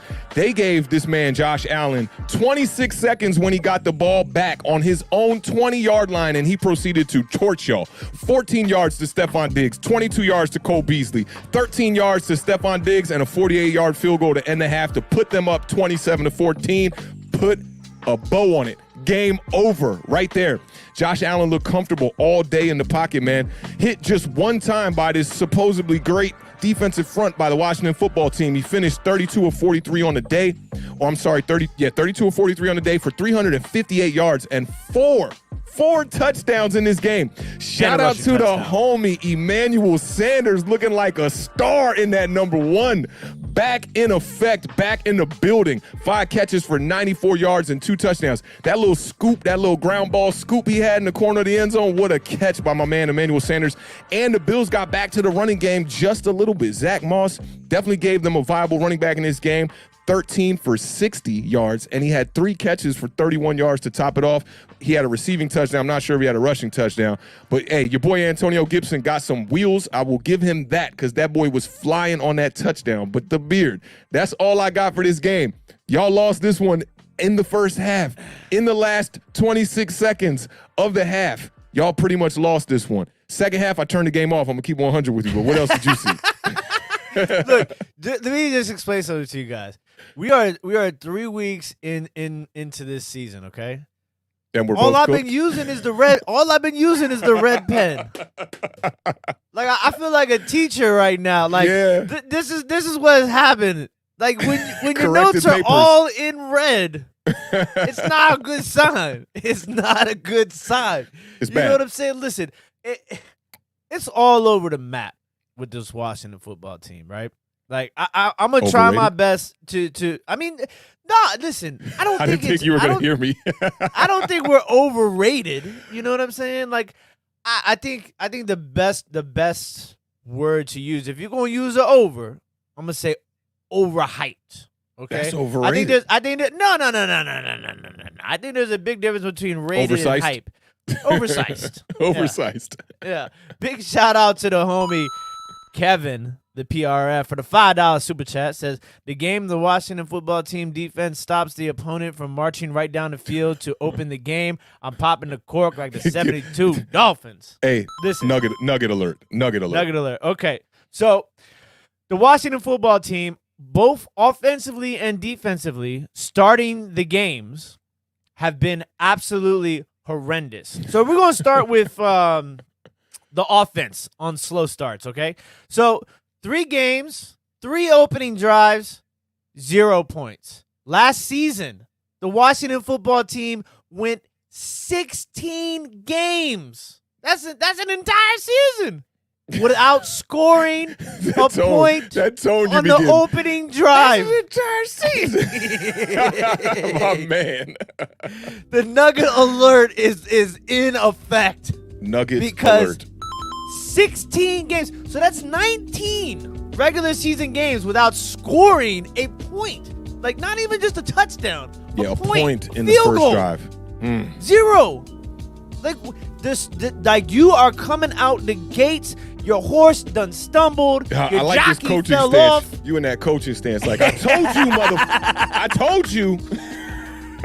It's crazy. And so to go back to what my man Kevin was saying, okay? Defensively, slow start.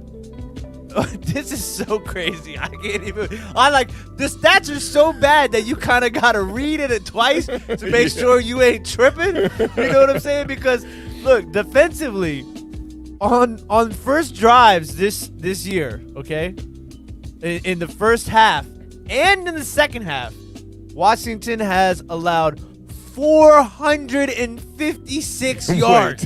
Wait, say it again with your chest one time. Okay. 3 games.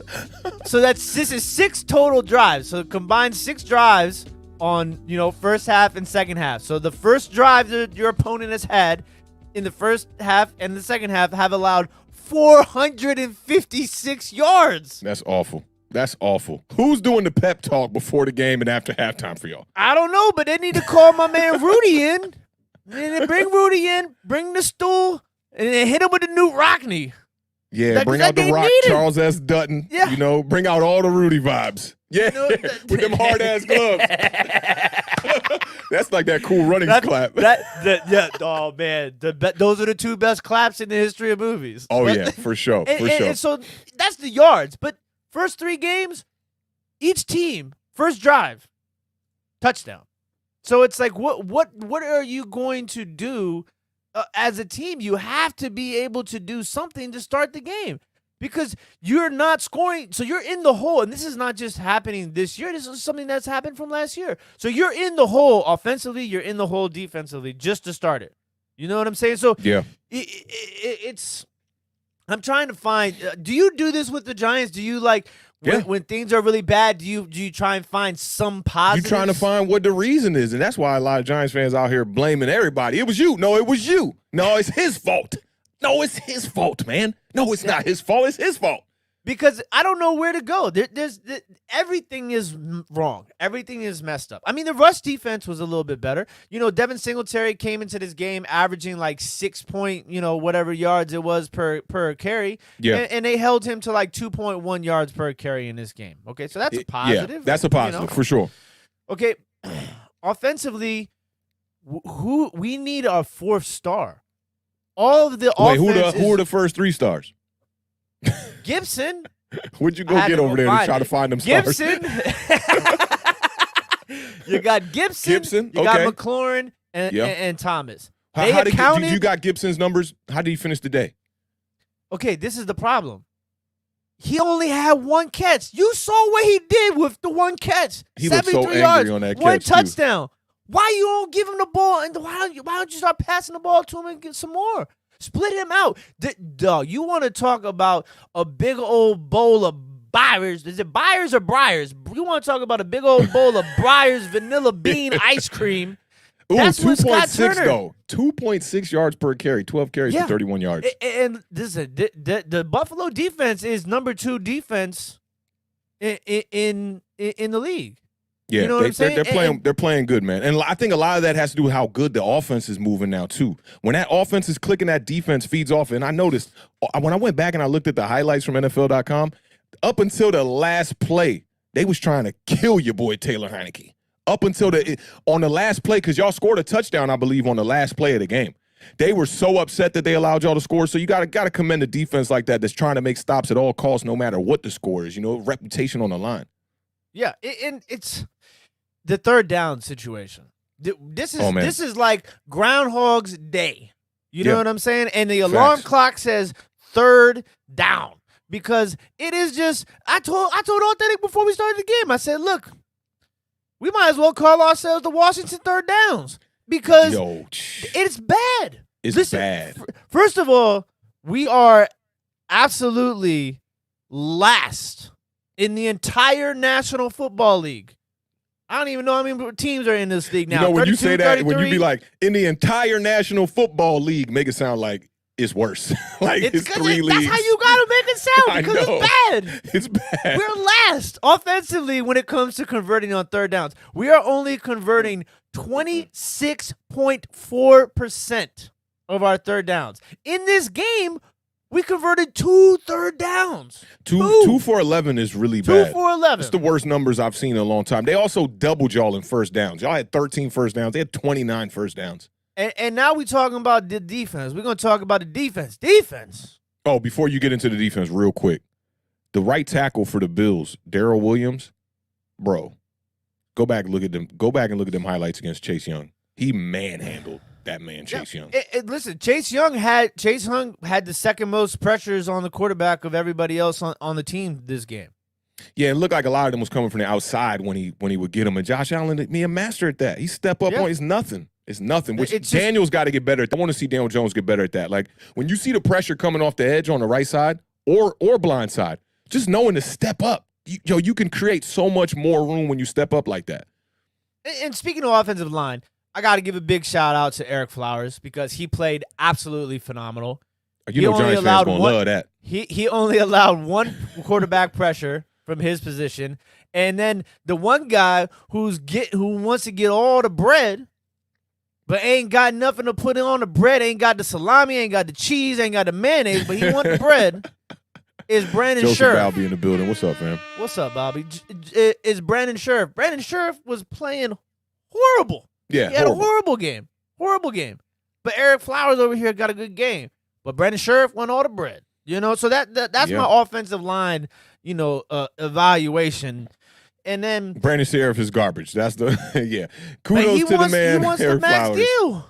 Yeah, which is crazy. It's crazy. Not gonna get it. We not gonna get there. Not gonna get it. We're not gonna get there. Hope y'all tune into the parlay Sunday mornings, 11 a.m. Authentic in the beard. Yeah, great fantasy advice. What is the disclaimer? Oh yeah, we are not financial advisors. This is not financial advice. We are not financial advisors. But I am the beard, and he is authentic, and this is authentic in the beard. Hey, we even saw Mitchell Trubisky get in the game. Oh Jesus, he looked like he was gonna have a field day too. Yeah, it was looking like that. You know what I'm saying? And this is the thing. Okay, so back to the third downs. First drive of the game is going down on third down. 3rd and 15. 3rd and 15. I want to say that at least one time in each of the first 3 games, Washington has allowed at least a third down and double-digit conversions. And I ain't talking about 3rd and 10s. I'm talking about 3rd and 13s, 3rd and 15s, 3rd and 18s. Yeah, the 3rd and 16. I remember late in the game to drain the clock out with Justin Herbert and the Chargers. You can't allow that to happen and expect to win football games. You just can't do it. You cannot do it. And then 3rd and 8. Then they had and then on offense. Hey, look at this one. Real people said, Eric, who don't you dare say that name. You shall not pass. That's a good one. Shout out it's crazy. Real people one time in here. I mean, Eric Flowers, he just turned his career around a little bit here in Washington. And, he had a short the Giants stint fans not else. having it right now. Giants Nation is in the building. they can forgive, but they can't forget. That's for certain. And then Kendall Fuller. My God. He's getting picked on. Listen, let me tell you this. I don't know I who need a is pen. putting That pen make everything more serious. Who? Who in the I'm hell? just waiting for the day that I get a little too excited and just like slow motion to the lens. But it's like, listen, Kendall Fuller played really well on the outside last year. But, then they decide they want to put him in a slot corner and they're going to put St. Juste outside. And St. Juste has been playing phenomenal as a rookie. We talked about how difficult that transition is from college to the NFL. But, I mean, Kendall Fuller allowed 8 catches for 104 yards. Oof. Brutal. Okay, in the slot. Cole Beasley. Cole Beasley. Yo, Cole Beasley slept on. He slept 11 on. catches. He's in the top 5 in the league in receptions now. Yeah, people sleeping on Cole Beasley. I think it's that rap album and the no COVID vaccine song he put out. People sleeping on him, but the Duke and then we're going to talk about this. The middle of the defense. Kevin says it here. The middle of the defense is the family of Red Bears soft from the toilet paper commercials. I was like, wait, where are you going with this one right now? Them Charmin Jones, yeah. And listen, it's the coverage of the linebackers too. Yeah, it's the coverage. How many targets were the plays targeted at the linebacking core? 14 pass play targets. How many receptions? 13. That makes me think about, because a lot of people were saying, the Giants should move Jabril Peppers to linebacker, right? Do you think that we're maybe, moving into, that style of play where you see more of, a hybrid strong safety playing the linebacker position? And why aren't we seeing that more? Is it just, a durability thing and you need the weight there for that kind of position? Or, because I feel like you're seeing that kind of across the league with bad teams, that the linebackers are having troubles guarding and defending tight ends and running backs coming out the backfield. I think it's just because, as the game evolves, okay, Kyle Pitts, Travis Kelce, George Kittle, Darren Waller. Waller, definitely. You have to. These linebackers are not built to cover these tight ends. and it's a little bit difficult too because it's not even just the tight ends. Obviously, the first thing that comes to mind is the tight end when you're talking about the middle of the field, defending the middle of the field, right? Yeah. But you got to think about these slot receivers, these slant routes, coming across the middle, those Julian Edelman type routes, where like those things they're getting. It's more and more difficult to defend. Especially when you in man. You got to cover like a half a field or 3/4 of a field, man. I saw with James Bradbury, there was a third down conversion with the Falcons where it really ran across the whole field. It's difficult. And on defensively, it's just like we talked about this earlier, okay? Where like there has to be this cohesiveness between the unit. Everybody's like, oh my God, Chase Young has 0 sacks in the first 3 games. Yeah, okay, it's bad. It's not the end of the world. The most sacks that somebody has in the NFL right now is 5.5 sacks. Okay, Myles Garrett has 5.5 sacks right now, and he got a bunch of them in this last game. Yo, exactly. Myles Garrett like makes me be like, yo, the Giants got to find a pass rusher like that. That dude is ferocious. Ferocious. Absolutely a monster, one of the best in the game. Okay, so he is the top of the top right now. He has 5.5 sacks, okay? And a lot of those came in this last game. And behind him is Chandler Jones, who has 5 sacks. He had all those in the first game. You know what I'm saying? Yeah. Like, you have to understand that the game is a little bit different, okay? So you can't really judge the whole sack thing. I mean, it's an easy way out to be like, oh, this guy's not doing his job, right? Now with Chase Young, it's weird to me because one of the biggest things that I saw this summer that impressed me the most was a clip of Chase Young after practice, and this is a summer practice, mind you. Where like not a lot of people are staying late. You know what I'm saying? It's a summer practice. He's out there working on different moves and techniques. Yeah, spin moves. Got to be that guy if you want to be great too. And that's what I haven't seen it translate into the games yet. And a lot of people are upset with, they're talking about axing the coaches too. These coaches is too old. They stubborn. Del Rio, I saw ways. getting a lot of flack on Twitter, a rack of flack. And one of the things is, and I kind of agree with a lot of people, is let them put the hand in the dirt. Yeah. Why they standing them up on the edge for all the time? Yeah. Like they trying to turn these D ends into outside linebackers.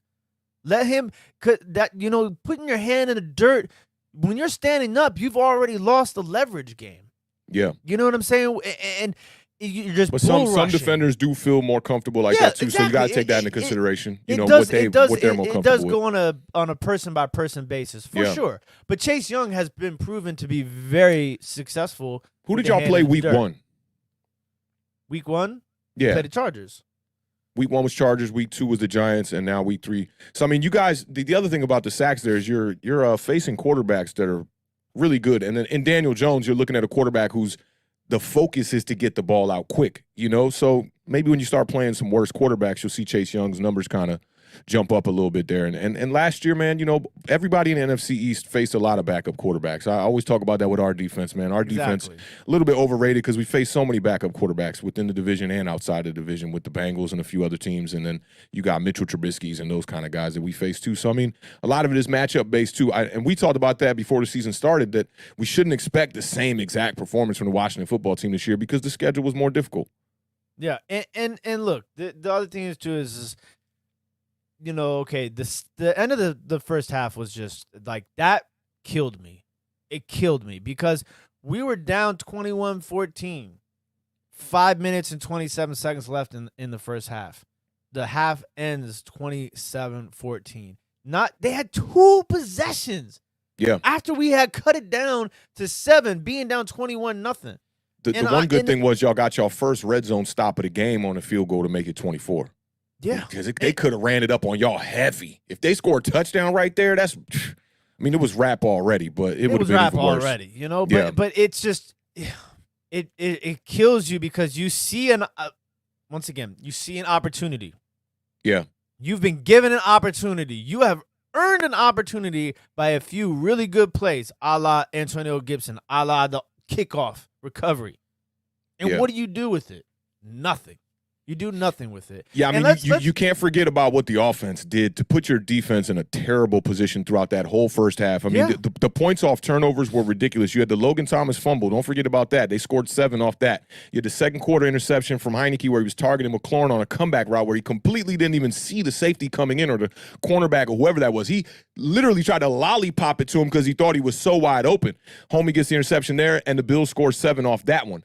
Then you have Heineke in his own territory trying to force it into that tight window on that 3rd and 13. That was the throw that I was telling you, like the game's almost out of reach. He's just trying to make some kind of a play on 3rd and 13. Now you throw an interception in your own territory. And we got to talk about that quarterback sneak late. That quarterback sneak was pretty hilarious.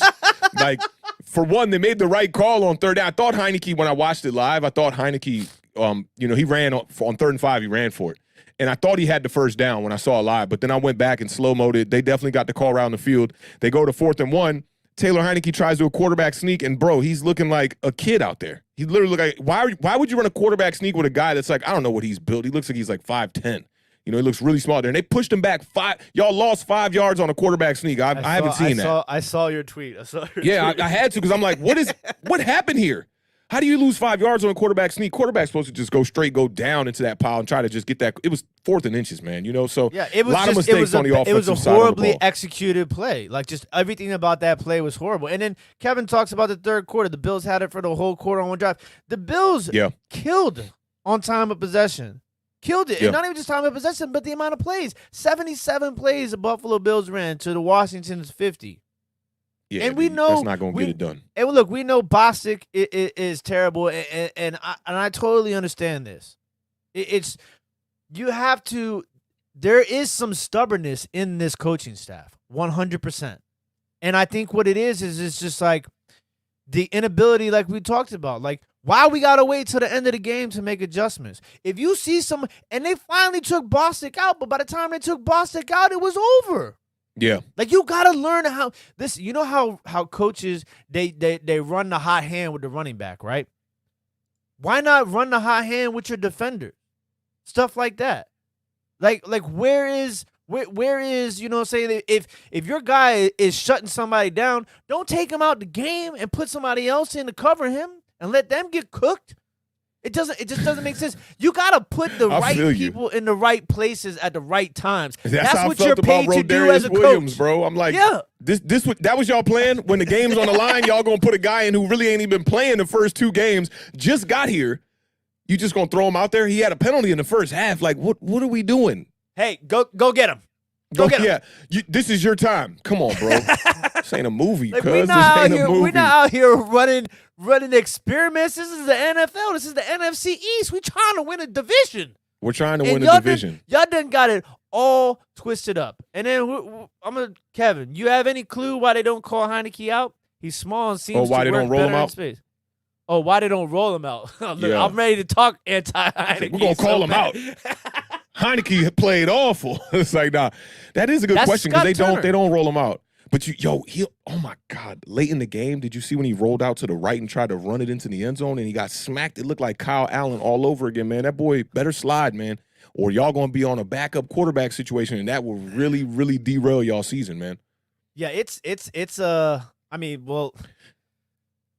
the season's the roller. Yeah, the season is derailed. Yeah, we got one wheel on that track still. I want to get to this one they quick have joint. dropped the sesame seeds on the roll, and the pan is about to go into the oven. It's about to. So we're getting.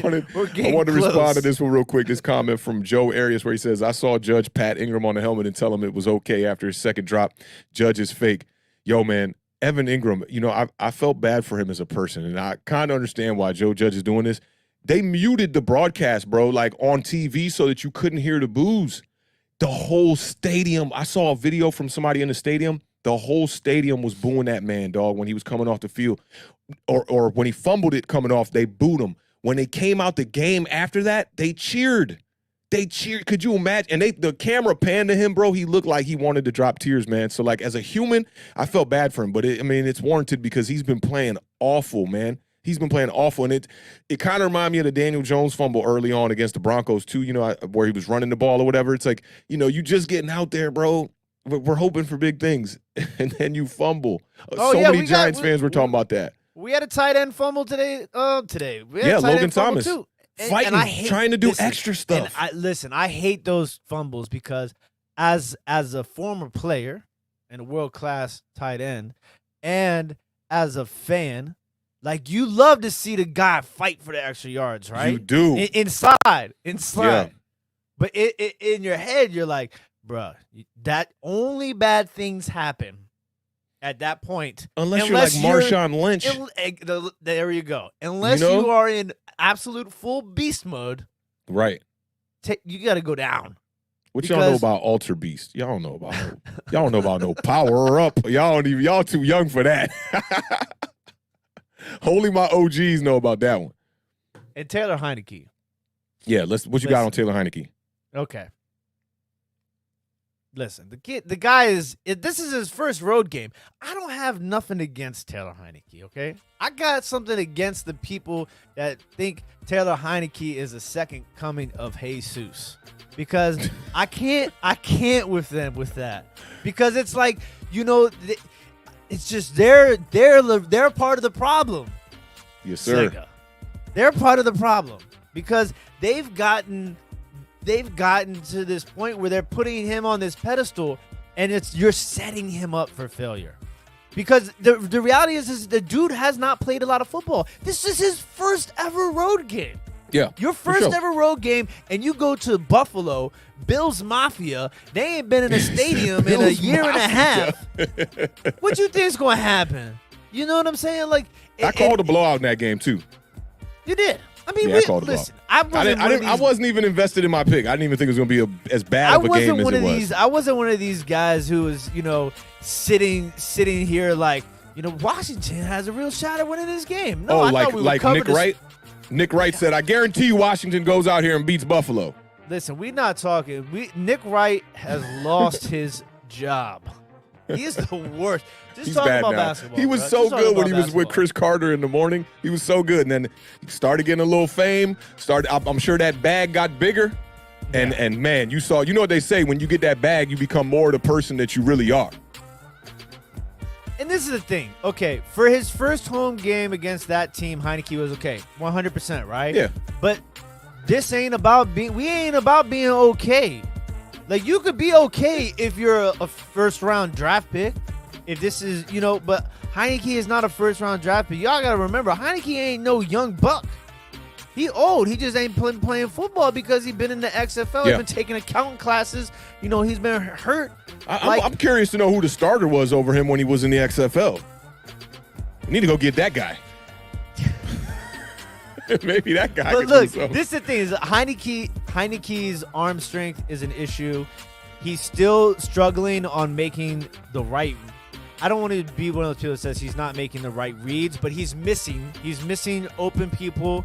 He's checking down when somebody's open, and then not going to the check down when the person's covered and the check down's open. Like, he's flip flop that whole. His height is an issue. You could tell that. And I think that's why he's so elusive when he's in the pocket, because he probably been relying on that his whole career. I don't know his height, bro, but he seems short in the pocket. He seems like about Russell Wilson's height when he's in the pocket. And look, this is the whole thing, too. After that first game, what was everybody saying? Ryan Fitzpatrick lost his job. Like, he's not going to play for Washington. I don't know about this. I don't know about this, bro. I think Ryan Fitzpatrick is done. That's a wrap. Well, I mean, the way this schedule goes. Could you imagine if Ryan Fitzpatrick was out there against that Buffalo Bills team? I don't. They would have had to get that man a wheelchair to come up off the field. Okay, like, and he is a statue. I only saw him for 6 passes, but if I'm gonna play devil's advocate, right? Okay, facts. Scott Turner, okay, he planned his whole offense around Ryan Fitzpatrick being his quarterback and Chris Godwin being, his gadget player. He don't have neither one of them. So, like, a smart coach can't use the same game plan with different personnel, right? You got to change your game plan. Yeah. But if you got to be one or the other. Listen, coaches are getting paid to draw up the plays. Yep. Put the players in the right situation to make these plays that you draw up. But you got to. If it's not working, you gotta do something different. You got to do something different because now, what do you think they could have did in this game differently? besides, not turn the ball over? I mean, and that's the thing. It's like, would you have relied on the run more? Would you have? I don't know. Hurry up offense. Look how they got down. To me, I think it goes to the first drive of the game. You got to put points on the board there. So like you have to. Their play calling on offense and defense is so predictable and basic. I definitely understand that, right? Like the four-man rush but what I'm in on defense of is like the players, bro. Like we should be able to run something simple and it work. There's plenty of teams that run that same concept that y'all run and the same concept that the Giants are running right now, and they run it effective because they got better personnel or the personnel understands how to maneuver within that system, or it fits that their or it fits system that or their scheme. Mm-hmm. Yeah, the players for sure. will fit the scheme. But for me, it's just like y'all were like outmatched. It didn't seem like a coach. It didn't seem like a coach could fix what happened to this team. The 43-21 actually looked a little better than what you saw with your eyes during the game. Like y'all was getting thrashed. Yeah. And listen, I said it on Twitter. I said, listen, I understand y'all are upset, and y'all want to fire everybody. You want to cut everybody, but we lost to a better team. We're not ready to compete on this level yet. That's a Super Bowl ready team. I think it's a tough pill for the fan base to swallow. Like it's almost like, I don't know. I know because you live in the area. When like the off season, we were always the Super Bowl champions of the off season. Man, we got what's that white boy who came to play safety for Washington that one year and was Apke? No. We spent big money on him the year we got Deion Sanders and all those other people. He was a white boy way safety. Back. He played for like the Rams or something. The Rams. Like that. It was the Rams, and he had a couple of flash plays when he was with the Rams. Yeah. Oh my God! Somebody in the chat got to get that one. I know who you talking about though. Yeah, but like it's almost like it felt like that we were setting ourselves up for a season like that, where it's like. Adam Archuleta, yeah. Y'all gave him a bag. I remember that. Yeah, Kevin came through in the clutch. Oh, man. It's just, like you have to remember that we were 7-9 last year. Yeah. You know what I'm saying? Not a good team. And we haven't done anything. Yeah. We have. Like it's just like it just felt like we were setting ourselves up for this. We set ourselves. I mean, maybe this is why we brothers, man, because we've been dealing with this for a while now, bro. It's like parallel struggles with Washington football team and the New York Giants, bro. Like we're literally going through the same thing. Like a team that was 7-9, a team that was 6-10, but some reason we come into the 2021 season like, man, we're gonna win 10 games this year. You hear me? Like, yo, dog, like, no, we're not. We're not going to win 10 games this year. We might be lucky to sneak into the playoffs again or something at 7-9 for y'all and it's 6-10 for us. Giants fans were mad that the Philadelphia Eagles tanked at the end of the year. We were 6-10. I heard a content creator say, with everything on the line, Daniel Jones went out there and beat the Dallas Cowboys. What was on the line? Like, if Washington lost the game, we're going to go to the playoffs at 6-10 and pray for a miracle? Like, man, it's so frustrating, bro. It's so frustrating, bro. I totally understand the pain, man. And then when we get down to Thursday, right, we're going to sit here on Thursday and we're going to have the game plan. It's so true, though. It's so true. We're not a good team. I don't know what people was thinking, bro. I don't know what people was thinking. I mean, I know what I was thinking. Chase Young, Montez Sweat, boy. We just got magic. Who's the new linebacker? Jamon Davis or whatever his name is. Ioannidis. I got everybody. 300. We're going to war. Let's go. Nope. Yo. Lit that firecracker. Everybody was waiting for that joint to go up in the sky. Going to war. We didn't even make it out of boot camp. Dog, this ROTC right here, bro. They done pulled us into the office and said, look, son, can't send you to the front line. Yeah, it's bad. It's bad, bro. It's bad. It's bad. When's the last time we were at week 4 like, yo, season's done? Look, I'm not going to go there. I'm not For the Giants, it was last year because we started off 0-5. It's bad, bro. It's bad. Listen, Listen. We're gonna be all right. Isn't that what Coach Judge says when he was leaving? Who says that? Coach Judge. Oh, Coach Judge. When he was leaving the press conference. Coach Judge. He said, we gonna be all right. We're gonna be all right. Fool think he Aaron Rodgers. We gonna be all right. Kendrick Lamar. We all right. No, we not. We're not going to be all right. We're going to come on here Thursday night, 7 o'clock p.m. Eastern Standard Time. And we're going to have I love how when you drop the show, you give them that stare. We're going to be on 7 p.m. Eastern Standard Time. You make sure to be by your TV set. Yeah, we're going to have game plans. We're going to tell you what needs to be done to win the game.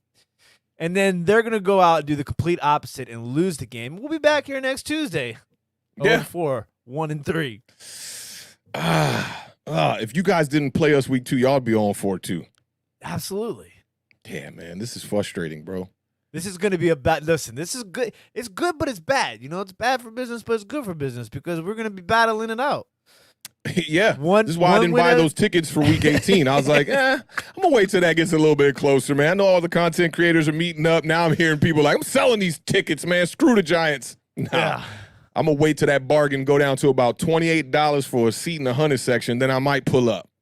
And listen, I ain't never going to give up. I'm one of those guys where it's like we down 17 points with 5 minutes left, and I'm like, all right, we're going to score here, then we get an onside kick, then we're going to get a field goal, another onside kick, and then we're going to score a touchdown, and we right back in the game. Like, I'm one of those guys. You know but what saying? about like, when it's 35-0 at the end of the first quarter? That's hang in there, guys. Hang in there. You ain't giving no Patrick Mahomes speech. All we got to do is make one play. Nah, that ain't going to cut it because right now we are in the hole big time, bro. I don't know how the Giants or the – and I feel more for y'all. I feel like y'all are in a worse situation. Your defense looks just as bad as the Giants, and your offense is looking a lot worse. Can we really be 3-2 by the end of week 5? No. Pull up that schedule. You want that schedule? I want the schedule. You want that schedule. RCB the Sports and WFT Gaming. schedule. Shout out to RCB Sports and Gaming. Falcons, Saints, Chiefs? No. Well, 3-2, he's talking about back-to-back wins here against Atlanta and the Saints. It's Possible. Saints look like a good team, and I think people are overlooking the Falcons. Everybody's like, we're playing against the worst defense in the NFL. It's week 3. Y'all gathering stats up from week 3 to literally be like, they're the worst defense in the NFL. Go back to the New York Giants last season and look after week 2 where our defense was ranked, and then go back to week 16, look where our defense was ranked. You can't pull 2 weeks, man. This is the thing, too. Last season, we started off 1-2. We gave up 1,000+ yards. It sounds insane. We gave up 1,000+ yards in the first 3 games. We've given up, I think we've given up 1,300 yards in the first 3 games, right? So, and look what happened. It's just, sometimes things take, sometimes some people, are out the gate, and then sometimes some people, they come back at the end of the race. It's a marathon. The season is definitely a marathon, but you don't want to be, 10 miles back at marker number 9. You want to keep it kind of close. You know what I'm saying? I mean, I think that's very important. And with these teams, they're just digging themselves in a deeper hole. But like, it's so frustrating to see people use stats from this season as a benchmark of why a team is bad. The Kansas City Chiefs defense is worse than the Atlanta Falcons defense right now. You think it's going to be like that by the end of the year? I don't think so. Yeah. Plan on the Chiefs making the playoffs. Yeah. I think the biggest thing that you take away from the beginning of this season, right, are the self-inflicted mistakes. Big time. Penalties, third downs, stuff like that, turnovers, those sort of things. Then that's the hard part, too, is that, like, let's say the defense, we were all like, okay, this going into the season, we're like, if we can just score 21 points, we're gonna win all the games. Yeah, that's how the Giants was thinking, too. And now look at us. And then Terrible. watch, as soon as we hold somebody to 10 points, what's going to happen? Taylor Heineke will go out there and throw 3 interceptions. We're going to score 6 points, and we're going to lose the game 10-6. Yeah, and from a Giants fan perspective, they're saying like, score 21, we'll win the game. And look at it with y'all. You score 21, you get blown out by 20, 21 plus. Like, makes no sense. And that's not a defensive.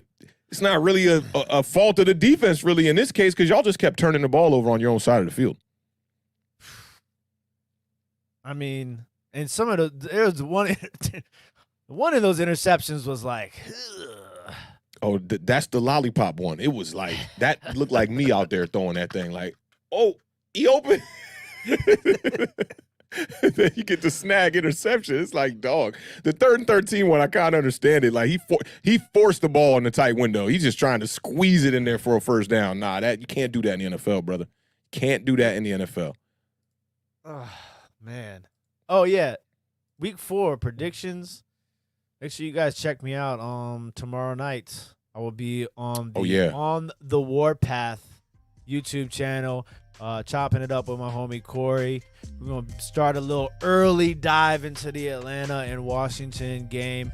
I put the link for that live tomorrow at 8 o'clock. Is also in the description of this video, right underneath the giant overreaction. Yeah, y'all make sure to pull up, man. Bring them biceps to the chat. You know what I'm saying? Show some love for the beard. We trying to bring the whole gang over there. What do they call that on Twitch when you bring the whole party from another stream? A raid. That's what it's called. We want to go over there and raid. I'm going to be in the chat definitely talking my talk. Y'all know what it is. Beard going to hold us down with the predictions for the Washington football team and maybe my New York Giants. We'll see if they can get to talking about a little bit more of the NFC East, man. This has been a pretty good show, bro. Like, considering how bad we've been, I had a good time on this show. I'm not going to lie. A lot of laughs. And I think it's like you got to laugh at your pain. Shout out to Kevin Hart with the stand-up special. You got to laugh at your pain a little bit. And I think that's how you're going to get through this. But you can't really hit the panic button, like the major panic button. I think both teams have a decent foundation, of what's to come. And I don't think that this is the kind of situation where you want to blow it up just yet. I think let's wait till the bye for both teams to then start talking about blowing it up. It's 17 games this year. Yeah. This is all unknown territory for every team in the National Football League. So it sounds crazy because it's only one more game, but if you know the NFL, it's a game of inches, and one more game, that's a mile, not an inch. So, there's a lot of things that can go around here. I think the biggest game, to kind of like jumpstart Thursday's episode, I think the biggest game on the docket's going to be that Cowboys-Panthers game. Yeah, we really need the Panthers to come out and get a win. And the Panthers are undefeated, and the Panthers are like split down the middle. The Panthers are undefeated against. Are they the team that's undefeated against 3 0-3 teams? No, they that's beat the Jets. Oh, that's the Broncos. So they beat the Jets, and who else did they beat? The Panthers. The Panthers beat the Patriots, I think. No, they beat the Jets week 1. The Texans on Thursday night. And I can't remember the other W. Week 1 was Week 1 was the Jets. They beat the Jets. Yeah, Jets was week 1. I forget the week 2 matchup. Maybe somebody in the chat got that. But they haven't really been tested like that yet. The Saints. The Saints, yeah. They blew the Saints out too. That was that bad game from Jameis Winston. And that's the recipe for Jameis Winston. I talked to you about this off air about Taylor Heineke. If you can have them playing from behind and being behind on the scoreboard, it's a problem for both of them. When they got to throw the ball every down and the defense knows they're throwing the ball, it's a problem for quarterbacks like that, man. Yeah, it's crazy. It is crazy to think about, if the Jets are, the Panthers are undefeated, and people are split half and half. They're like, oh, the Panthers are probably, how people like to do. Okay, here are your undefeated teams after 3 weeks. Who's for real and who's not? Yeah, pretenders and whatever. Pretenders and contenders. Yeah, contenders. Yeah, Colin Cowherd. Shout out to Colin Cowherd. And so it's like, a lot of people are split on the Carolina Panthers, but that defense. That Carolina Panthers defense is really good. Now they're going to be without their rookie cornerback moving forward for about a good at least 8 weeks. Did. J.C. Horn, big shout out J.C. Horn, big J.C. Horn fan. But you know what they did? They went out and they traded for my guy who I was high on last year, Mr. C.J. Henderson, out of University of Florida, first-round draft pick by the Jacksonville Jaguars. They traded for him. I saw that. I did see that.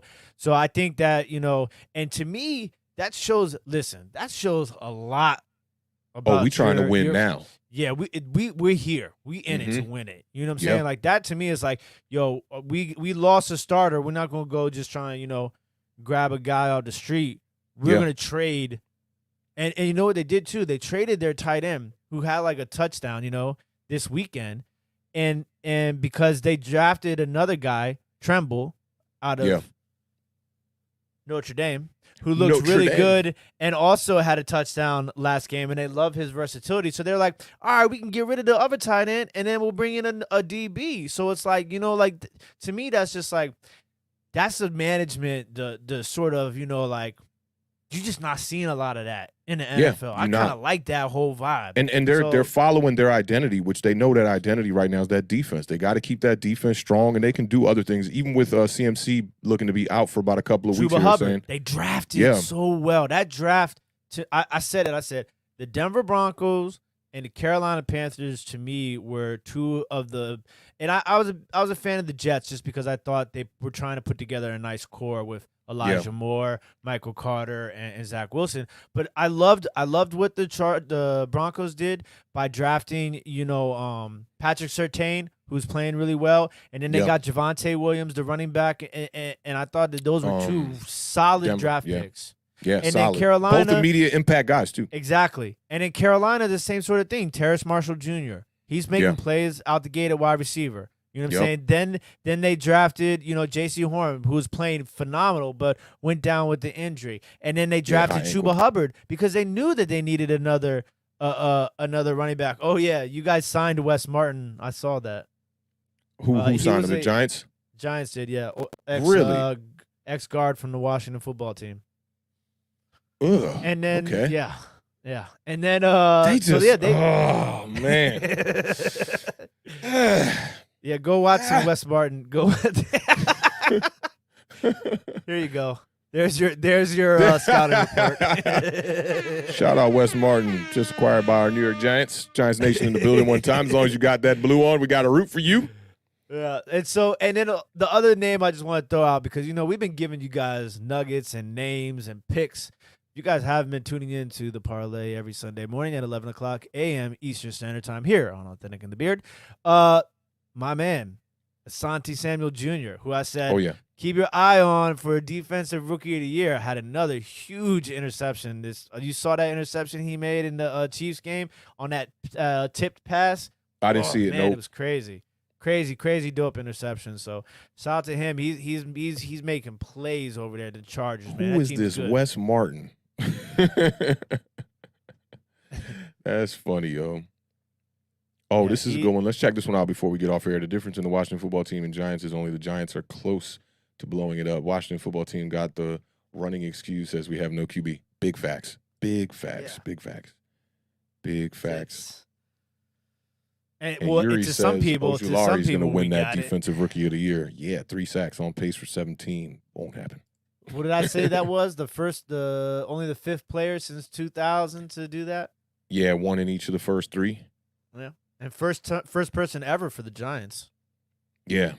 Man, we need pass rush. We need some edge rushers. It's been ugly for us, man. But I don't know. We'll see. We got to keep rooting for these 2 bum-ass teams for the rest of the year, man. It's going to be fun. It's going to be fun. It's definitely going to be fun, man. But I think it's time to get up out of here. We're pushing that 2-hour mark, man. Just want to shout out everybody in the chat one time for pulling up today, man. Authentic in the Beard. This was our Tuesday recap show of Week 3. Y'all look forward to the show on Thursday. We'll be doing our previews for Week 4. Don't forget to check out the Beard tomorrow night on whose channel is it again one more time? On the Warpath. On the Warpath. We got the link in the description, y'all. Let's go over there and raid that channel for sure. Show the Beard some love. Let's get some biceps in the chat one time. I don't know how long this bicep thing is going to last for the rest of this year, man. We've been playing pretty terrible, but let's get some biceps in the chat for my homie the Beard one time. Left side. Strong side. We're working on getting you guys some of these emojis so y'all can put some nuggets in the chat, some biceps in the chat, maybe some beards in the chat.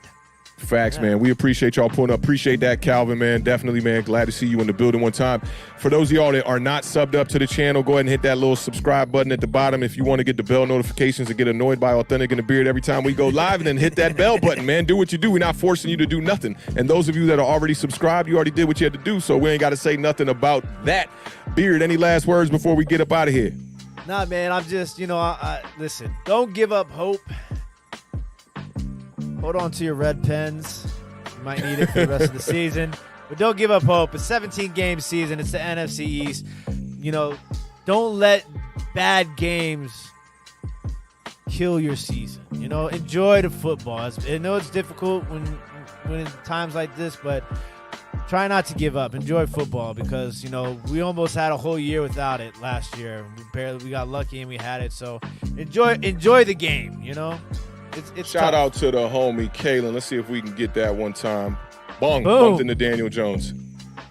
The plates. You see the plates, man. You see the plates.